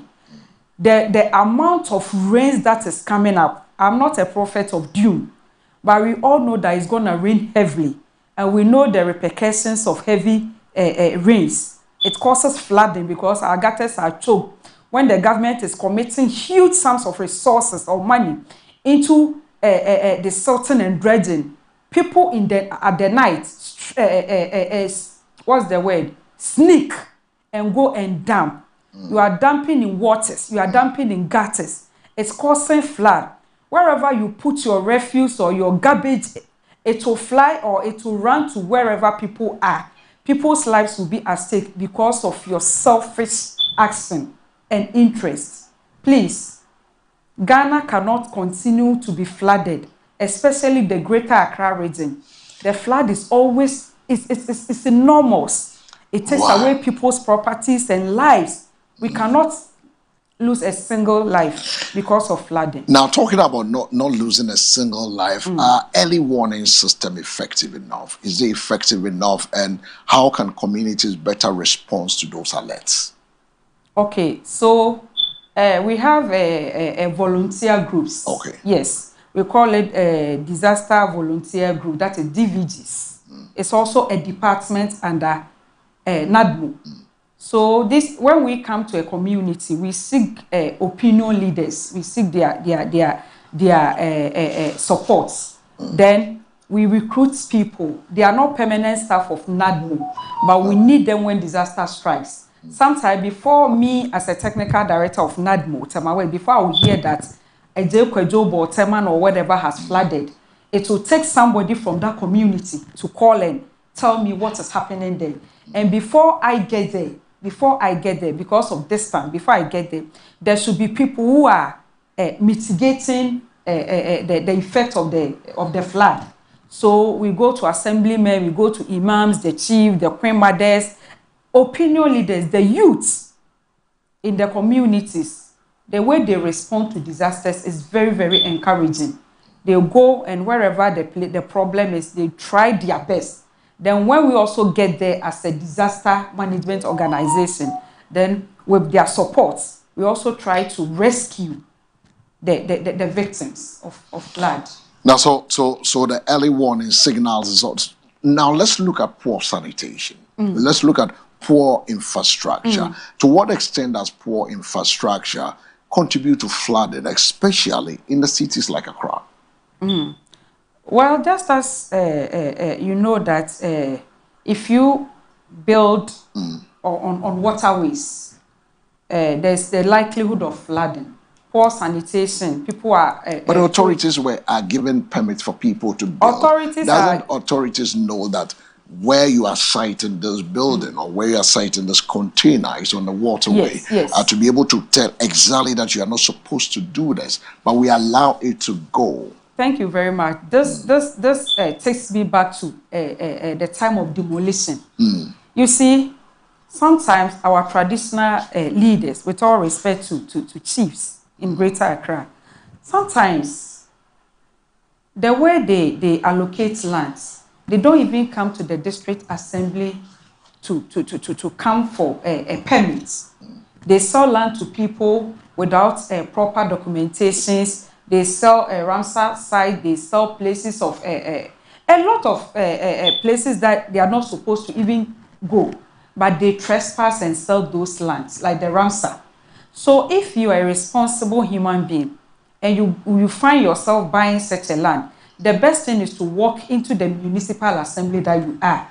If it's in Tema West, you have to walk to the community 17, the assembly.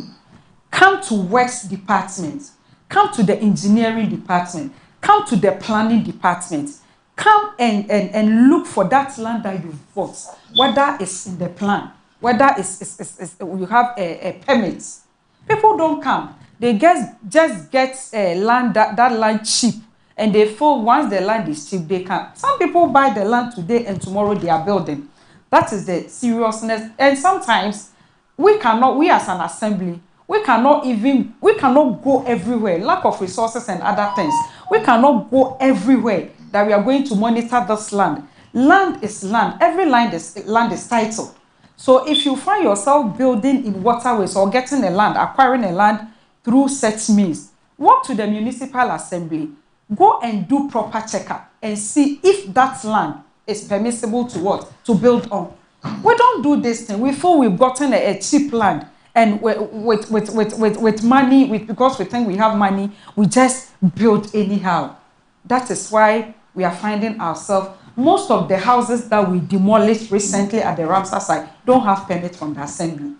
Because no assembly official, no planning officer, no engineering officer will go and supervise such lands that, oh, it's okay, so no. So people don't understand that we've demolished houses, but it's our mandate to demolish for people to have their peace of mind. Now, many people have always complained on the choke gutters and also illegal structures. How important is citizens' behavior when it comes to this fight?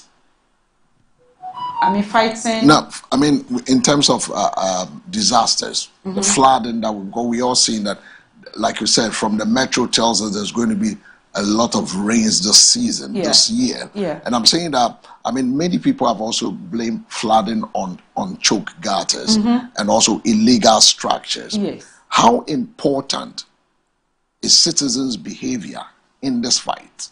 It's very, very important. The behavior of citizenry is very, very important. Because if, for instance, here is a land, but water passes through here, we all know that, there are drains and there are rivers and water bodies, whatever.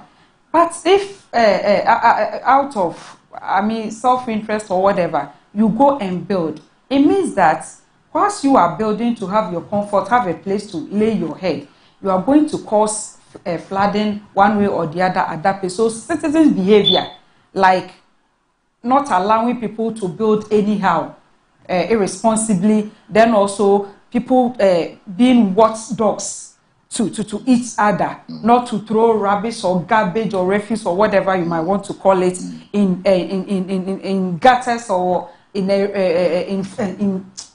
drains. Excuse me, drains. When it happens that way, it means that we are being responsible towards each other.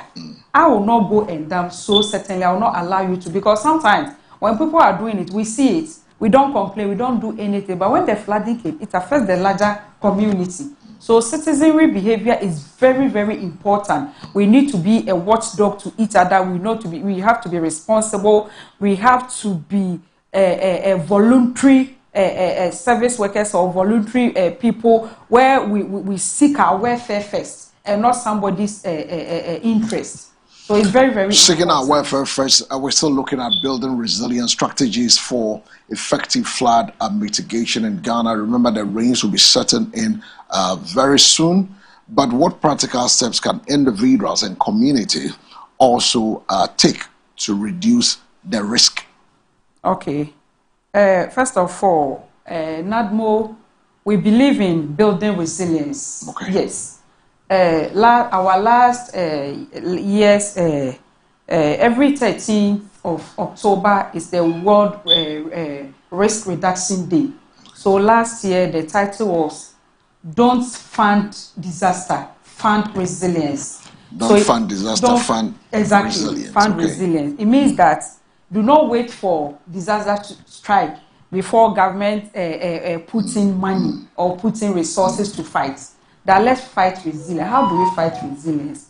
By building strong institutions. Building strong institutions like NADU. The government has directed all MMDCs to do every Saturday of the month to do this, undertake communal labor. And according to His Excellency John President Mahama, some MMDCs will be assessed through what's the name? Community this thing. People, if your community is filled with filth, as an MMDC or whoever you might want to call yourself, you'll be sad.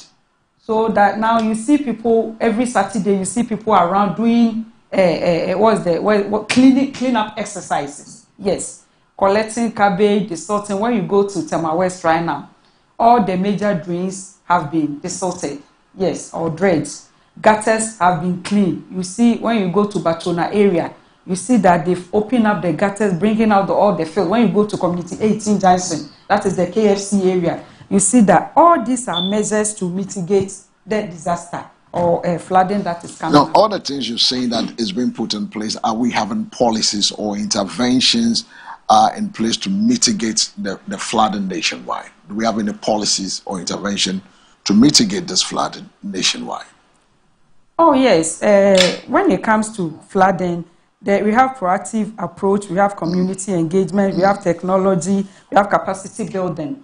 All these things is a way of preparing our minds and also trying to prevent it from occurring. The rains will automatically come during the period that you stated, May, June, or July, or whatever. But as a nation, we need to put all these things into practice so that when the rain finally comes, at least we can fight it and reduce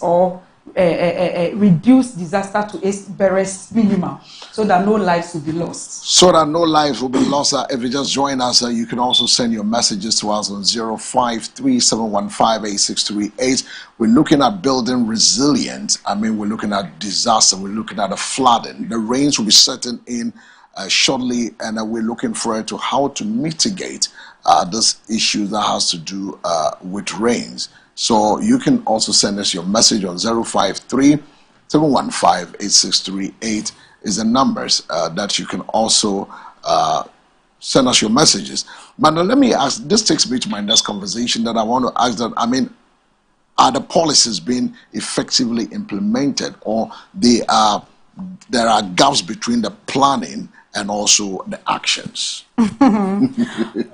You see, once it's a human institution, you will not get everything perfect. Yeah. Sometimes there are gaps, honestly, because in my municipality, as a whole, NADMO, we don't even have a vehicle, a rapid response vehicle. Also, you mean that if there's an emergency, there's no emergency response and recovery? There's no emergency vehicle. Because I was going to ask you, when flood occurs, how effective is NADMO after the disaster?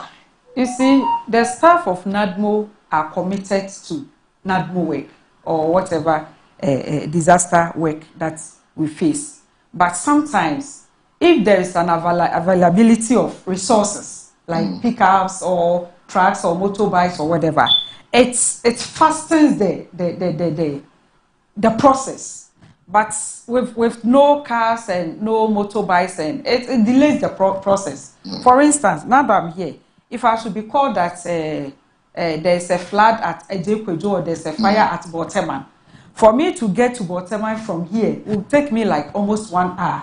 By the time I get there, whatever is lost is lost. Please, are you getting my? Yeah, I'm getting whatever lost is lost is lost.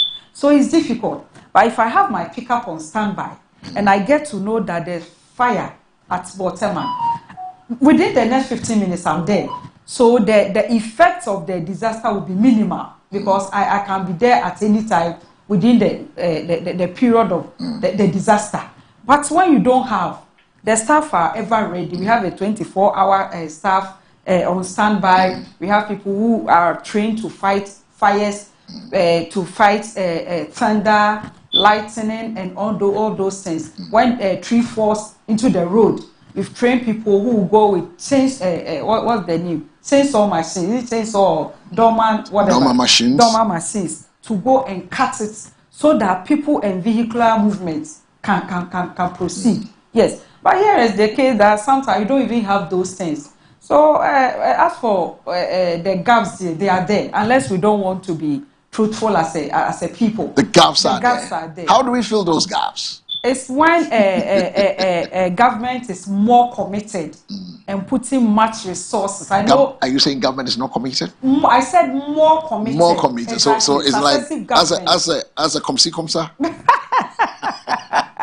Please, I beg you, don't put words in my mouth. I'm not put words. I just ask a very simple question: is government all my grandmother would say comsi. All governments are doing comsi. Well, I will recommend the current government. They are doing a lot. They are doing. So they should give us the emergency response and recovery equipment. We have just that they are not enough for the whole Ghana. They are not enough. Yes, because you know what? Yeah. When Accra is flooded, it will interest you to know that Tamale too is flooding. Tamale is flooding. So the middle belt is flooding. Everywhere is flooding. So it's like the little resources that we have to share, because people will have to go to the rapid response team. Will have to go to Yendi. They have to go to Tamale. They have to go to Pantan. Everywhere. Last year there was concurrent flooding. Flooding all over the country. Yes. You didn't come where you share be coinsu tobrem. Ain't be I ensure ever chance here. Minya Nadmo deputy Nanahima. Deputy director. Or deputy director. And technical. And technical. I mean, or a big woman. And then any treating come a quite being the ebefaso, Senebeya, in Syria ebetui. Niama ben or see a year as a mamba. And then I was able to me, I was in a way as in Shun Shasia. Enko fa. Oyenibia Embrobia. Yen Shria Kirbia. Yen Shri, Niamaya, Yame, Abwaya, Yetumia Toto 1, 2, be a gugu. Na yen fire and same we treso. And no common ye, and first and common ye in one so otias here. Niama Wakaka Niaman Nisi ye. Niama ya ye ni ye so massa flooding eba. Ebini was so border a gumosa. Okay, and sugar can we jago. So gatters na a ye choked. Then shooting your baby in fiber will be round them. And round them one a bephobia. Because obien near Bessie. It is a ye cancer ye bear ye bit to me a swan.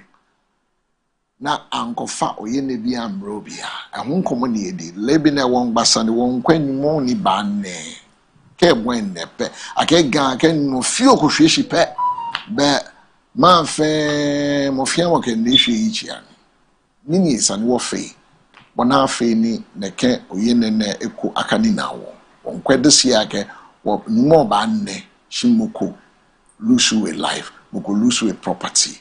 No ke okwani oke container lo henium no chwe ageke oya he permit kwama ke ye plan me lo ke gota ko ye hekwe make more sure ke you don't build on the gutter ke road ko ye hekwe make more sure ke you don't build on the road kana but africa ni mo ne nu ba na hekwe chu ne ya no ba san na kesane wo ba wona na hema ye bie electron ye nad mo deputy director onupa denche no wo onupa atwe lady name. Now that brings me to another point. Now you've told us there are gaps, right? The gaps that is occurring. Yeah. But the point is that what support system are available for victims? I don't think I need to come there now. Now we're looking at the preventive. Who should be held accountable when preventable flooding leads to loss of life and property? I think we all need to be held accountable because as a nation, our actions and our inactions sometimes causes this flooding, which could have been prevented. Yes. You see, nipa, and from so but sometimes, as a sad debut or who said, the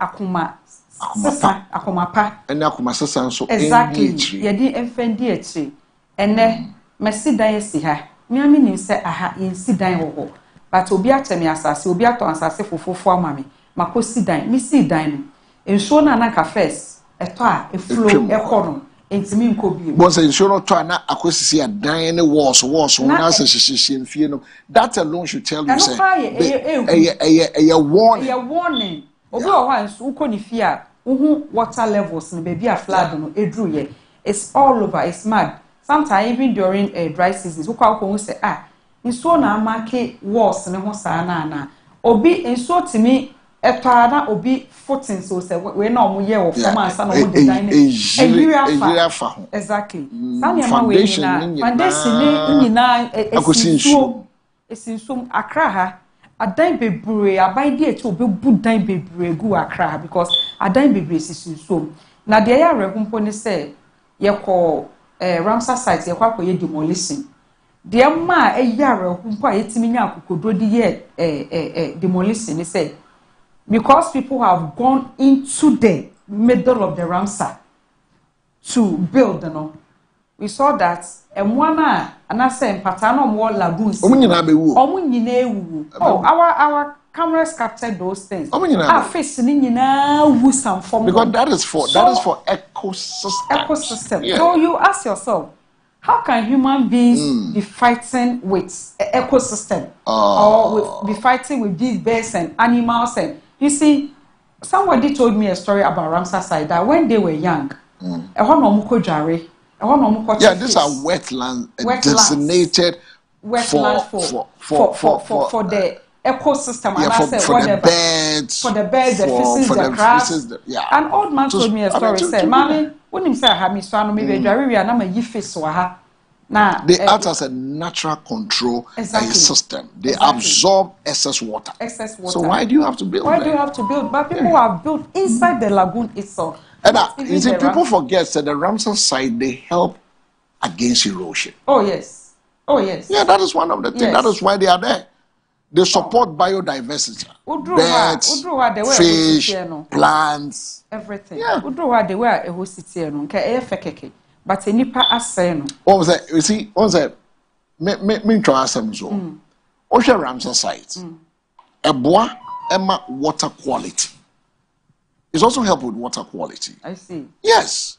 It's one and it supports livelihood like fishing and farming. Yes. Oh, and farming. What do you have? There will say water quality media didn't say. Udru na who say so ni fura, who say any ye project. Very neat. It gives it doesn't smell. No.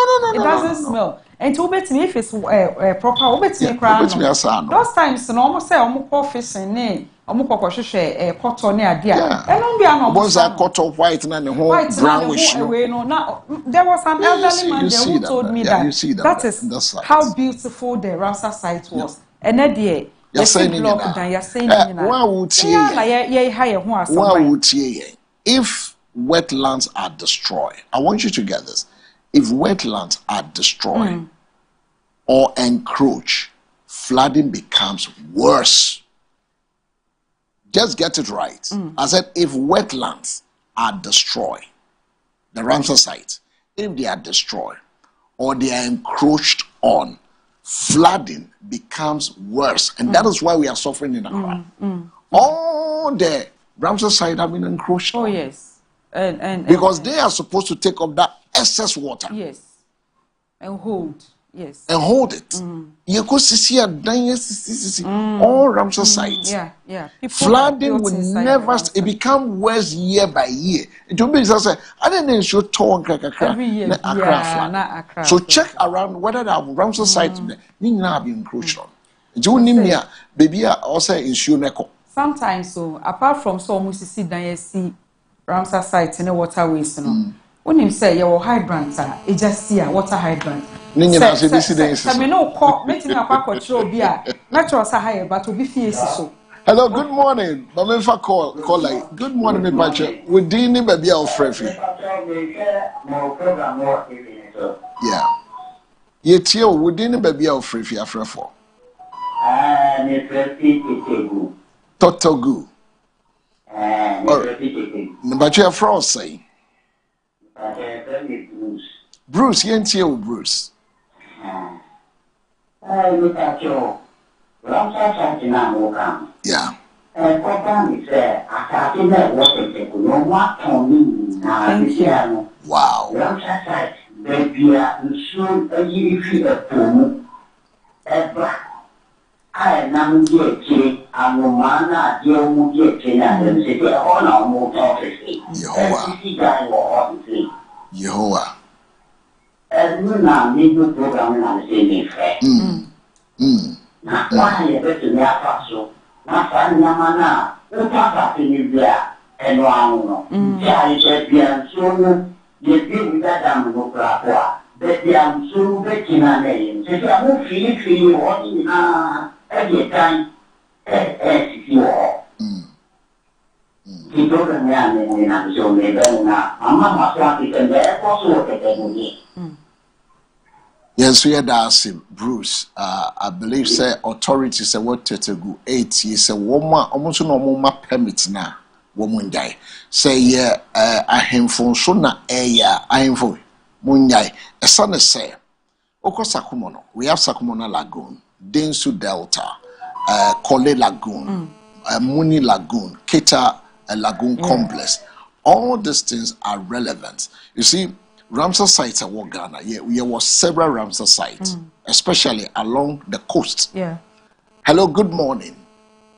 Hi, morning. Me pacho within the baby of Frevi. AB at to say. Yeah, Joso. Yes. Now, me how I say. A Maya said, Idea, and the two be going to info after me. Say, only what I mean, you want. Only the program, I come to Papa. Tower and country plan. And you like again, I are taking the 40 and one shot play.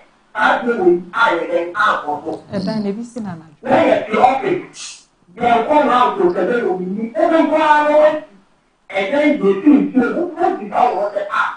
And he said, I said, the money that I have to report. I didn't show you for the time I have to play. And how to see that nothing come up of the land. Everyone you call it all yellow. Nothing and no problem anywhere in which I have.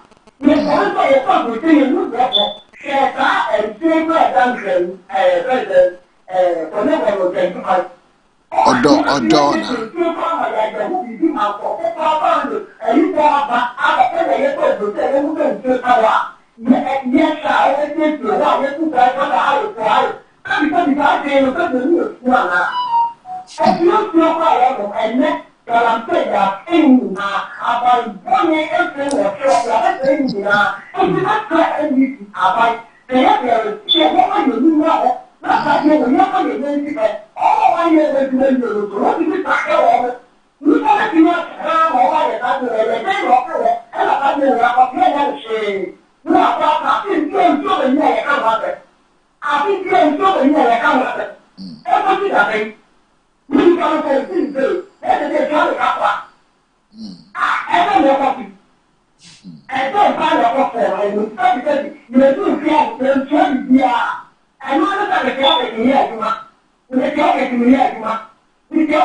AB, yeah, that's it. AB, that's no pay. So, for our viewers out there, and a quick who sent me this message and asked that, is it Uncle L? What are the importance of the Ramsar site? And this is what I have for our viewers. Ramsar sites are protected wetlands. They act as a natural flood control systems. They absorb excess water. They help prevent erosion.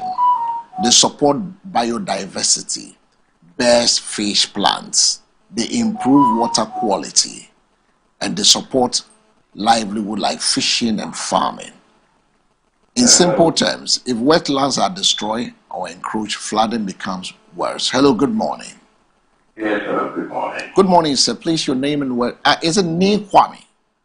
This is Nick Kwame. Ah, Nee, good morning.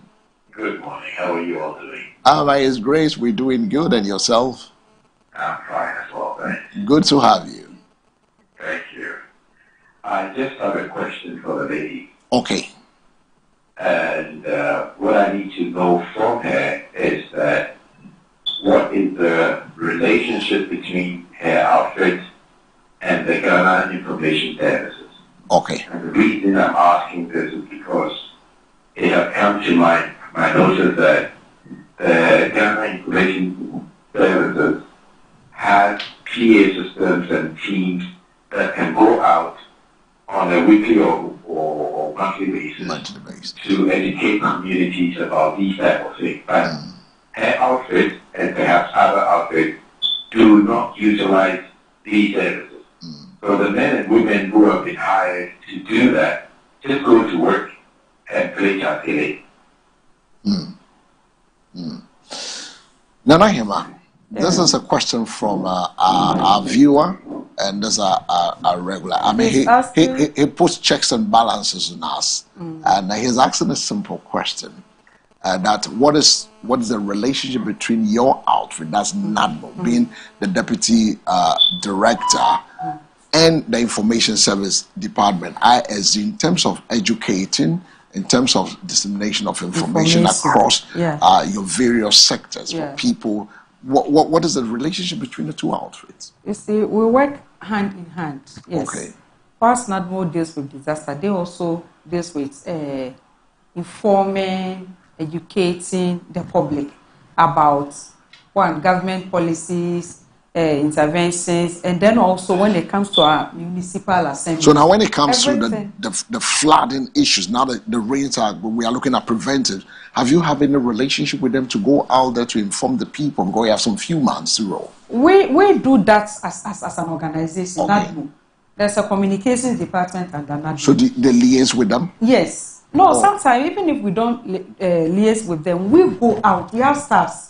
Trained staff who go out. I mentioned that we go to schools. Yes, you've mentioned that. Yes. But you know, his question is when it comes to reaching a larger communities, then we use the services of the information service. Yeah, because they have the vans with megaphones and those things. So sometimes either we give them the information to go out, or our staff will sit in the car. So whilst they are moving, she's also giving out the information. That is the relationship between us. We are not under them, they are not under us. But you work hand in hand because you need them, because they have to give information. We work with everybody. We work with Ghana Fire Service, the Red Cross, the Ambulance Service. We work with FDA, Food and Drugs Authority. We work with a lot of agencies. They are collaborating agencies that we work with. So information service is one of them. 053-715-8638, and we're looking at the relevance to flooding in Ghana. Many of these wetlands are being encroached by buildings, used as dumping sites. I mean, when you go to some of the Ramsar sites, it's been turned to a dumping site. They are blocked by poor drainage system as well, so the water can have its way. And this reduces the ability to absorb flood waters, leading to frequent flooding, especially in places like Accra. So we should do well to get off the runways of the Ramsar site for water to get into those areas. For those of you who are listening to us, you can also join us. Let's have some few conversation, and then we'll wrap up this conversation with Nana Hema. Hello, good morning. Yes, good morning. I'm sorry I had to come on again. I'm so sorry about that. Oh, no, that's okay. That's okay. I just listened to the response, and frankly, as a concerned Ghanaian, I find her response a bit inadequate. Okay. Inadequate in the sense that she made mention of the fact that her outfit goes out. She has teams that go out to do some level of outreach. But you see, the level of outreach she's referring to is going to a particular house or a particular outfit and talking to one or two people, and for them that is okay. But when you use the services of the Ghana Information Service, like she rightly said, that they have the megaphones and things. The megaphones that they are blurring out like 1 hour in a particular community, obviously every Tom, Dick and Harry will get wind of what is being said. For effectiveness, I believe strongly that the usage of the Ghana Information Services would be the right thing for them to do, as opposed to going on a pickup and going to a particular house or two houses and talking to them and think that is enough. That is not enough.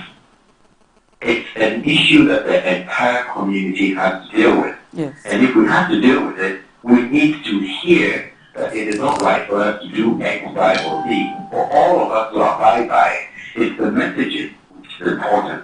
Once they've crafted a good wording for all of us and it is put out there, obviously we would all subconsciously begin to understand the need for us to change behavior. But what answer she gave, sorry, it is inadequate for me. No, tell him that I also said and I'm just expressing it, that's all. She shouldn't take it personal. It's just me just saying that I feel that it's more that can be done. And an outfit can be the pioneer in changing the old status quo and doing something radical for change to actually happen. Thank you. Thank you so much, Annie, for that advice. I believe that she's taking the cue, and I believe not more officials who are all listening to us across that you work hand in hand. I think that you can do more instead of just. Maybe he didn't hear me say work hand in hand. No, he said that, he repeated, but I think we can do more to utilize the services of the ISD more for every department of this country, so we can well resource the ISD. They've been one of the outfit that has been under resourced. I think if government by government will resource the ISD, the Information Service Department, that other agencies can use them to project or disseminate information, to go a long way to help us as a nation. I've always complained that the NCCE has not been utilized in the sense that they are not well resourced. ISD is not well resourced. If we can do this together, and then not more like he said, being the pioneer to be radical with the ISD, make sure that they push them to go all over, because if they have the resources to go to every chronic, why not? Government should take a second look at it and strengthen that department as well. Although you have the communications department as well, working doing a few, but they can do it on a larger scale. Yes. That is what he's trying to put across. So you can do that work together. 053-715-8638. I know you have to believe in us. I mean people should who build on waterways face stricter punishment, including demolition without compensation. You did mention that government is doing enough and Ghanaians contributing their own flooding crisis. Should cities authorities also be held personally accountable for flood-related death? If you ask me, I would say yes. Is dredging and distilling enough, or do we need a complete urban reset? Do we need complete urban reset? Yes. Because I don't think that dredging and distilling is enough. It's not only dredging and distilling, desalting. Yeah. I made mention now, of because once we are desilting away, one major task that we also as an individual, is demolition. Demolition. Recently, with Tama West Municipal has engaged in or involved in. Should they face stricter punishment? That is the demolition. What is more painful than you building your house? Where you fear and the cement, boy, the iron rod, sand, everything. Then they go and demolition. So it's a stricter punishment. I'm telling you, some of the demolitions that we've done, me myself as a disaster management. Sometimes it gets to me. Honestly, people have built duplexes, but because of where they are situated, we have to. And that one, no, maybe people don't understand. My Director General. Good morning to Dr. Kuyon, the Director General of NADMO. You and your team. Good morning to Mr. Teddy, former MP for Ayinsu. I know he's the Director of Operations at NADMO. Okay. We've done a lot of demolition. Our current Director General would not take I mean, he will not compromise. He will just come and wherever he feels he needs to demolish, he will demolish. That's why Tema West, you've seen that we've done a lot of demolition. That is not what we wanted, but that's what will prevent flooding. That is what will prevent flooding. I got a few more minutes. He has a few minutes to leave us. But the question is, have you ever been affected by flooding? If yes, share your experience with us. Yeah, if you've been affected by flooding, just call us 053-715-8638. Say insure edu hiambo. Insure at this table and this assemble.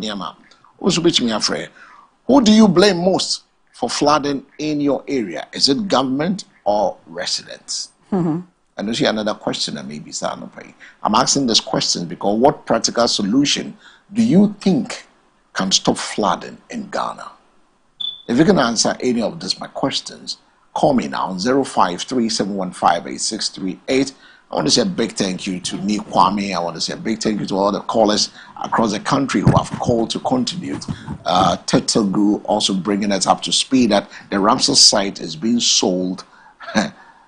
Masa, Mamunyas are mistaken. We don't want disasters in Totobu and its environs.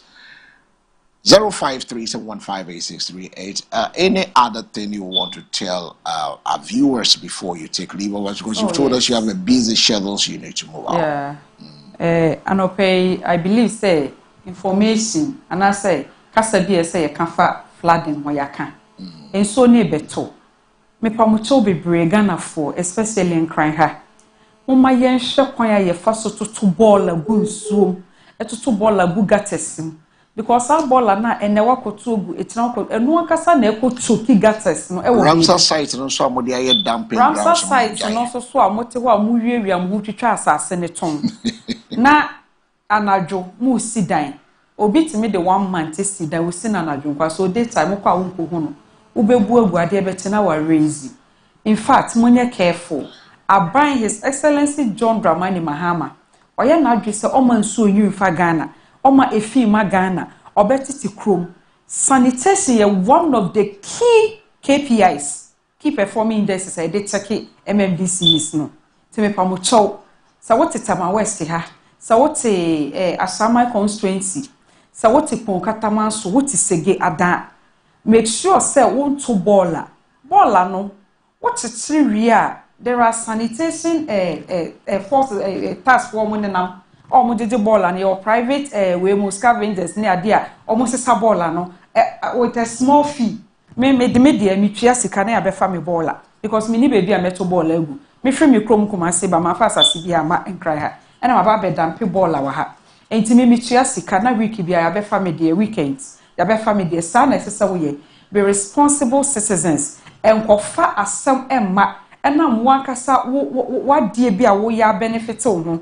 Na wakwakofa oyenire enso to a ekum nipa enso fa nipa efa japade asnad mo fra ebeba emo 5 kilos 1 bucket 1 blanket 1 mattress eden ebeyo enye wo hwe ene ebi asamana ne anwa bi mosquito coil ne mosquito net ba wa hwe we japade a wapre na echo because of flooding because of obi sabe samoni bi obi akodi wo baby na him mama mfa call ai na me ban ma beje mama. Hello, good morning. All right, I'm sorry, but my call is coming through, so forgive me. No, but it's interesting. At least we're working together. We need to do this together. So for me, I'm excited having you to join the conversation, and we can have it well. Right. I appreciate that. Yeah. Now, she just gave, I would say, an outreach towards people in the industrial sector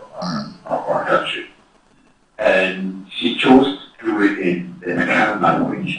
But then again, the people she was mentioning were all areas that were African-speaking areas. So how would they understand what she was saying? When you talk about the gay and that, they speak Gadangbe, right? These people, they have their own language that they speak. And frankly, if she really wants to make an outreach towards these people, then the dynamic of communication needs to be looked at. Okay. But now, to answer your question. Yeah. Your question was solutions do we think government can engage to help resolve this issue? Yeah. I think we would fall back on my initial statement where information doesn't trickle down very well to all of us. As we are speaking about this today, only God knows how many households have this channel on their TV screens.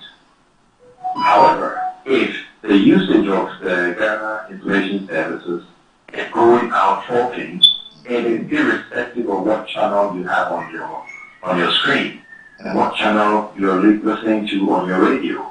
But then it learns out what to be told to an entire community.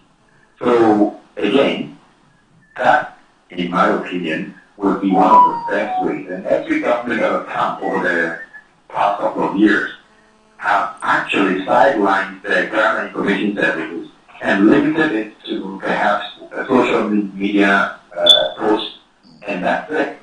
But for entire sensitization of our mindset through PA systems, which were in common use in the 60s, I mean, if that was happening today, a lot can change. Really, a lot can change. So, government, meaning John Mahama's government, should actually look at that. And technical people like the lady on the screen, they can write reports to bring that attention to government, so government can now resolve these departments well enough to carry out the agenda to ensure that what they want to see happen can happen. Without that, to be honest, we'll be chasing the rabbit going around and around and around and not finding the hooks. That's my last call.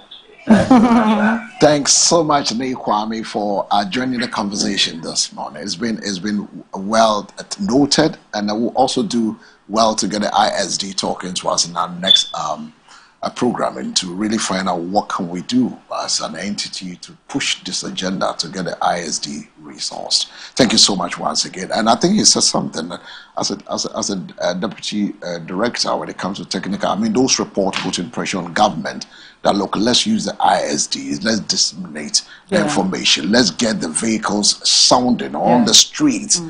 Every street we're talking about it, because we need to, the marketplaces, we are moving into the various lorry parks, we are walking through the communities and disseminating this information, telling people, look, we need to prevent this. So for those of you who are buying lands on the Ramsar side, I've told you the importance of the Ramsar side. It holds the excess flood waters. It holds excess rain. When it rains heavily and the waters don't get a place, they go to the Ramsar side. That is what happens.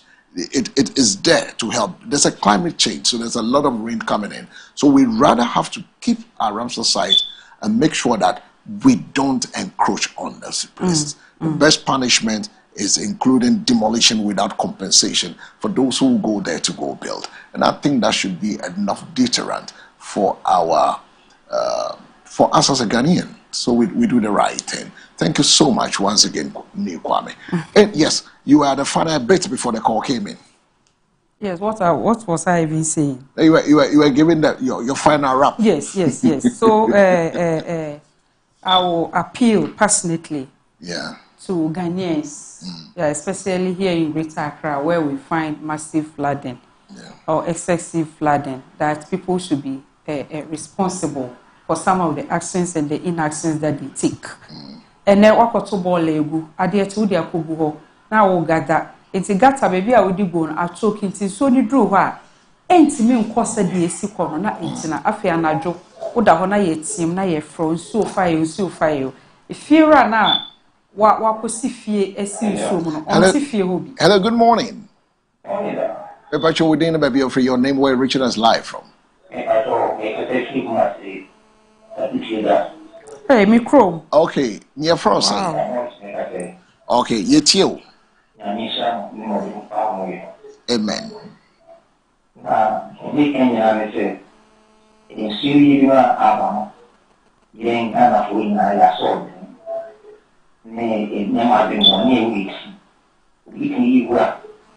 yes, no, I told and I was saying, we can either, no, they do talking about, no, they declare, we could not know yet. And then I but if you make me so, I will say, a year politics. If you give them you walk to see, I never be.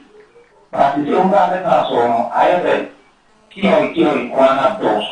I am Madame Cafa, and work for or have them, but anything, or yet, I am oh, but I think you wanted to be frank, my point is the I didn't free.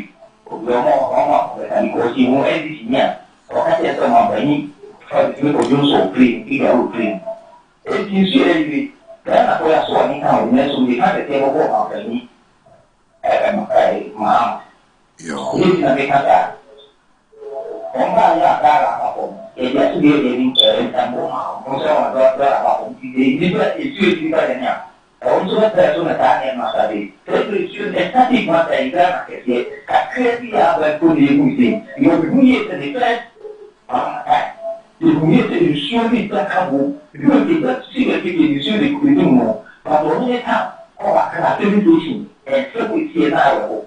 And the effect it's more how you will demand air from any, and then you pick up for crowd. I think they can cross. And then we see that the children almost have also.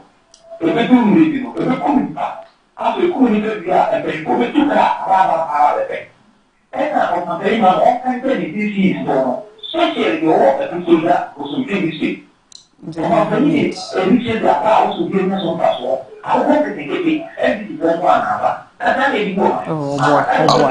All right. Mate, me da say, I think 60 seconds now, abroso crab. Yeah, point, yeah, sorry, but I mean, reaction kakrebi. I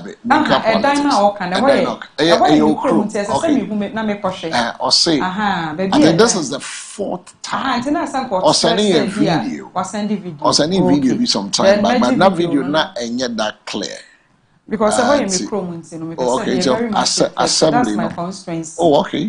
But I mean, is talking about community class. Community.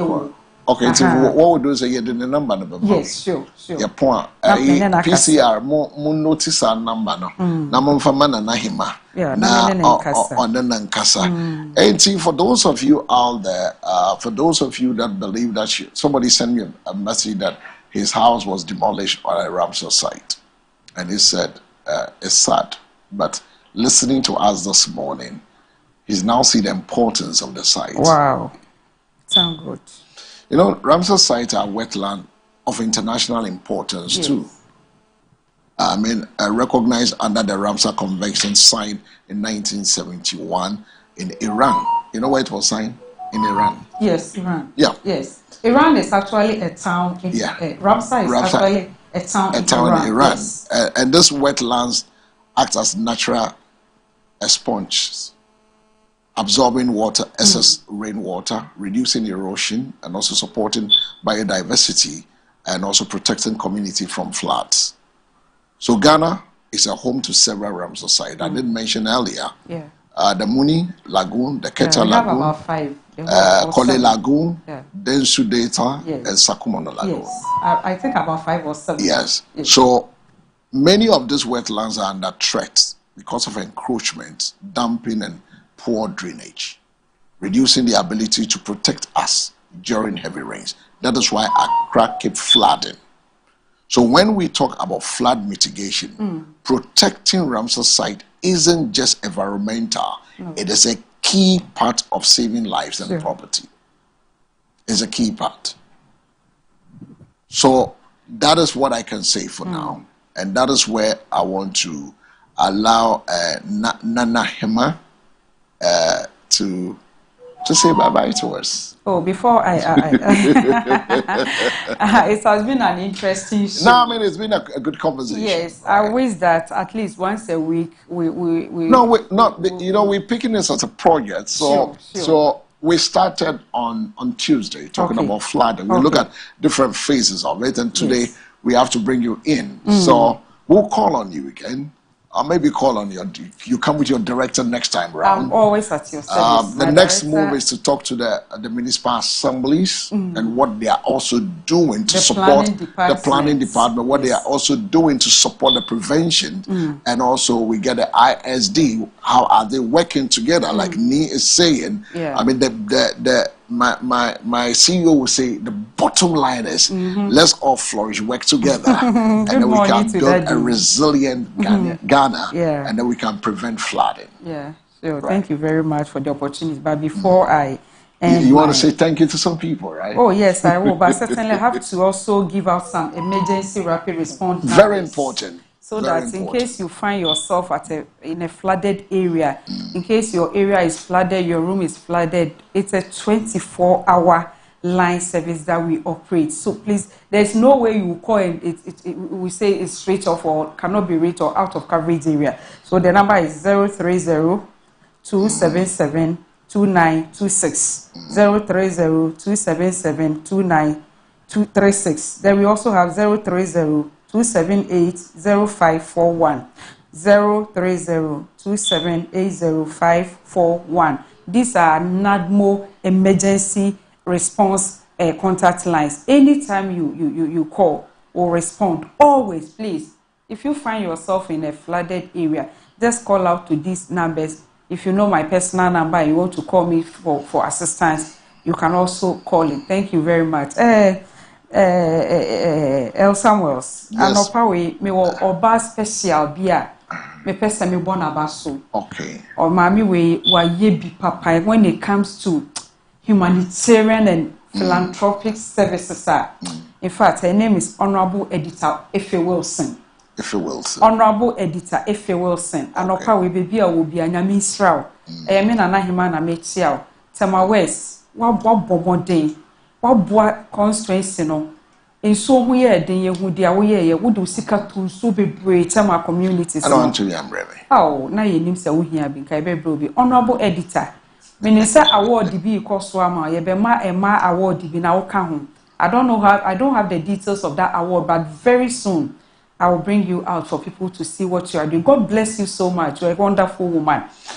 All right, so this is where we take a rapid. But before I say bye-bye to you, there's a special people who want to say a happy birthday to. First, it goes to this man.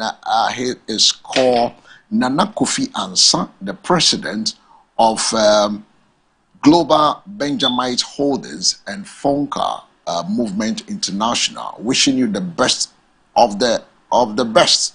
We say happy birthday to you with long life, good health, and plenty money. Happy birthday to Nana Kofi Ansah, president of the Benjamite Global Holdings and Fonka Movement International.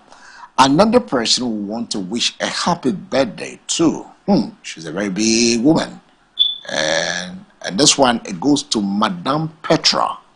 Madame Petra, he's board chair for the Post, Ghana Post. Yeah.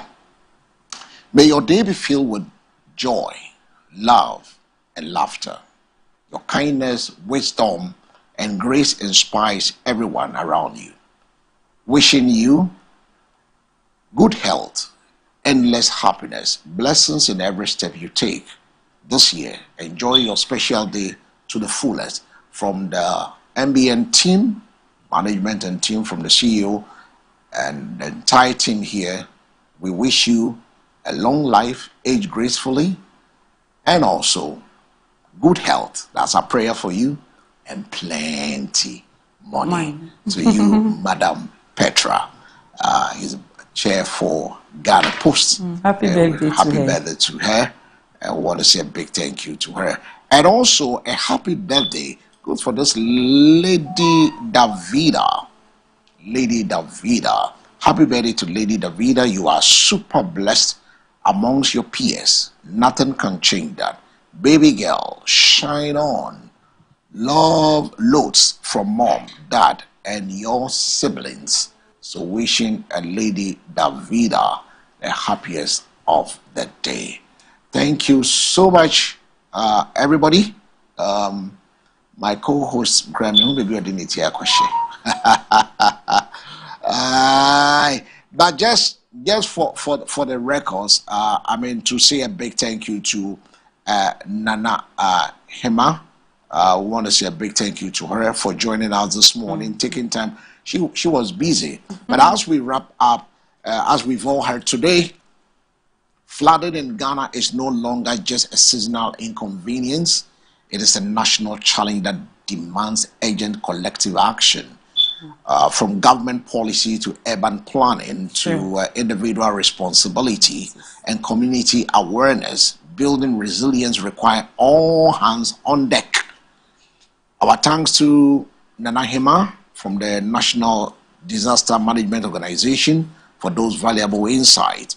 To our callers, Ni Kwame, and all the callers who contributed to make it a super conversation. Thank you all for those valuable insights as well. I want to say the big question that will remain is, will we act before the next flood or react after the damage is done? That is the big question that I leave with all of us. Will we act before the next flood or react after the damage is done? So stay tuned for more on the Morning Focus, live and direct from our 10th Avenue Extension, Great Estate, Nungwa, Adokono. That is the place to be. I want to say thank you in wrapping up this particular conversation this morning with all of us. And also remember, I did this together this morning with my co-host Bernard Agwemo Eduji. Today we have explored challenges, solutions, and the power of resilience. Remember one thing: no matter the obstacles we face, whether in life, work, or community, our strength lies in taking action and staying informed and support one another. So as we wrap up, carry this with you: every small steps count, every efforts matter, and your determination can turn challenges into opportunities. So keep pushing forward, stay positive, and let today's lessons inspire tomorrow's successes. My name is El Samuels. Like I said, I did this together with Bernard Agwemo Eduji. We spoke to lawyer KK Sapon, the communication team member of the NPP, and also we had in our midst the deputy director of NADMO also joining us. Have a good morning and say a prayer with every heartbeat.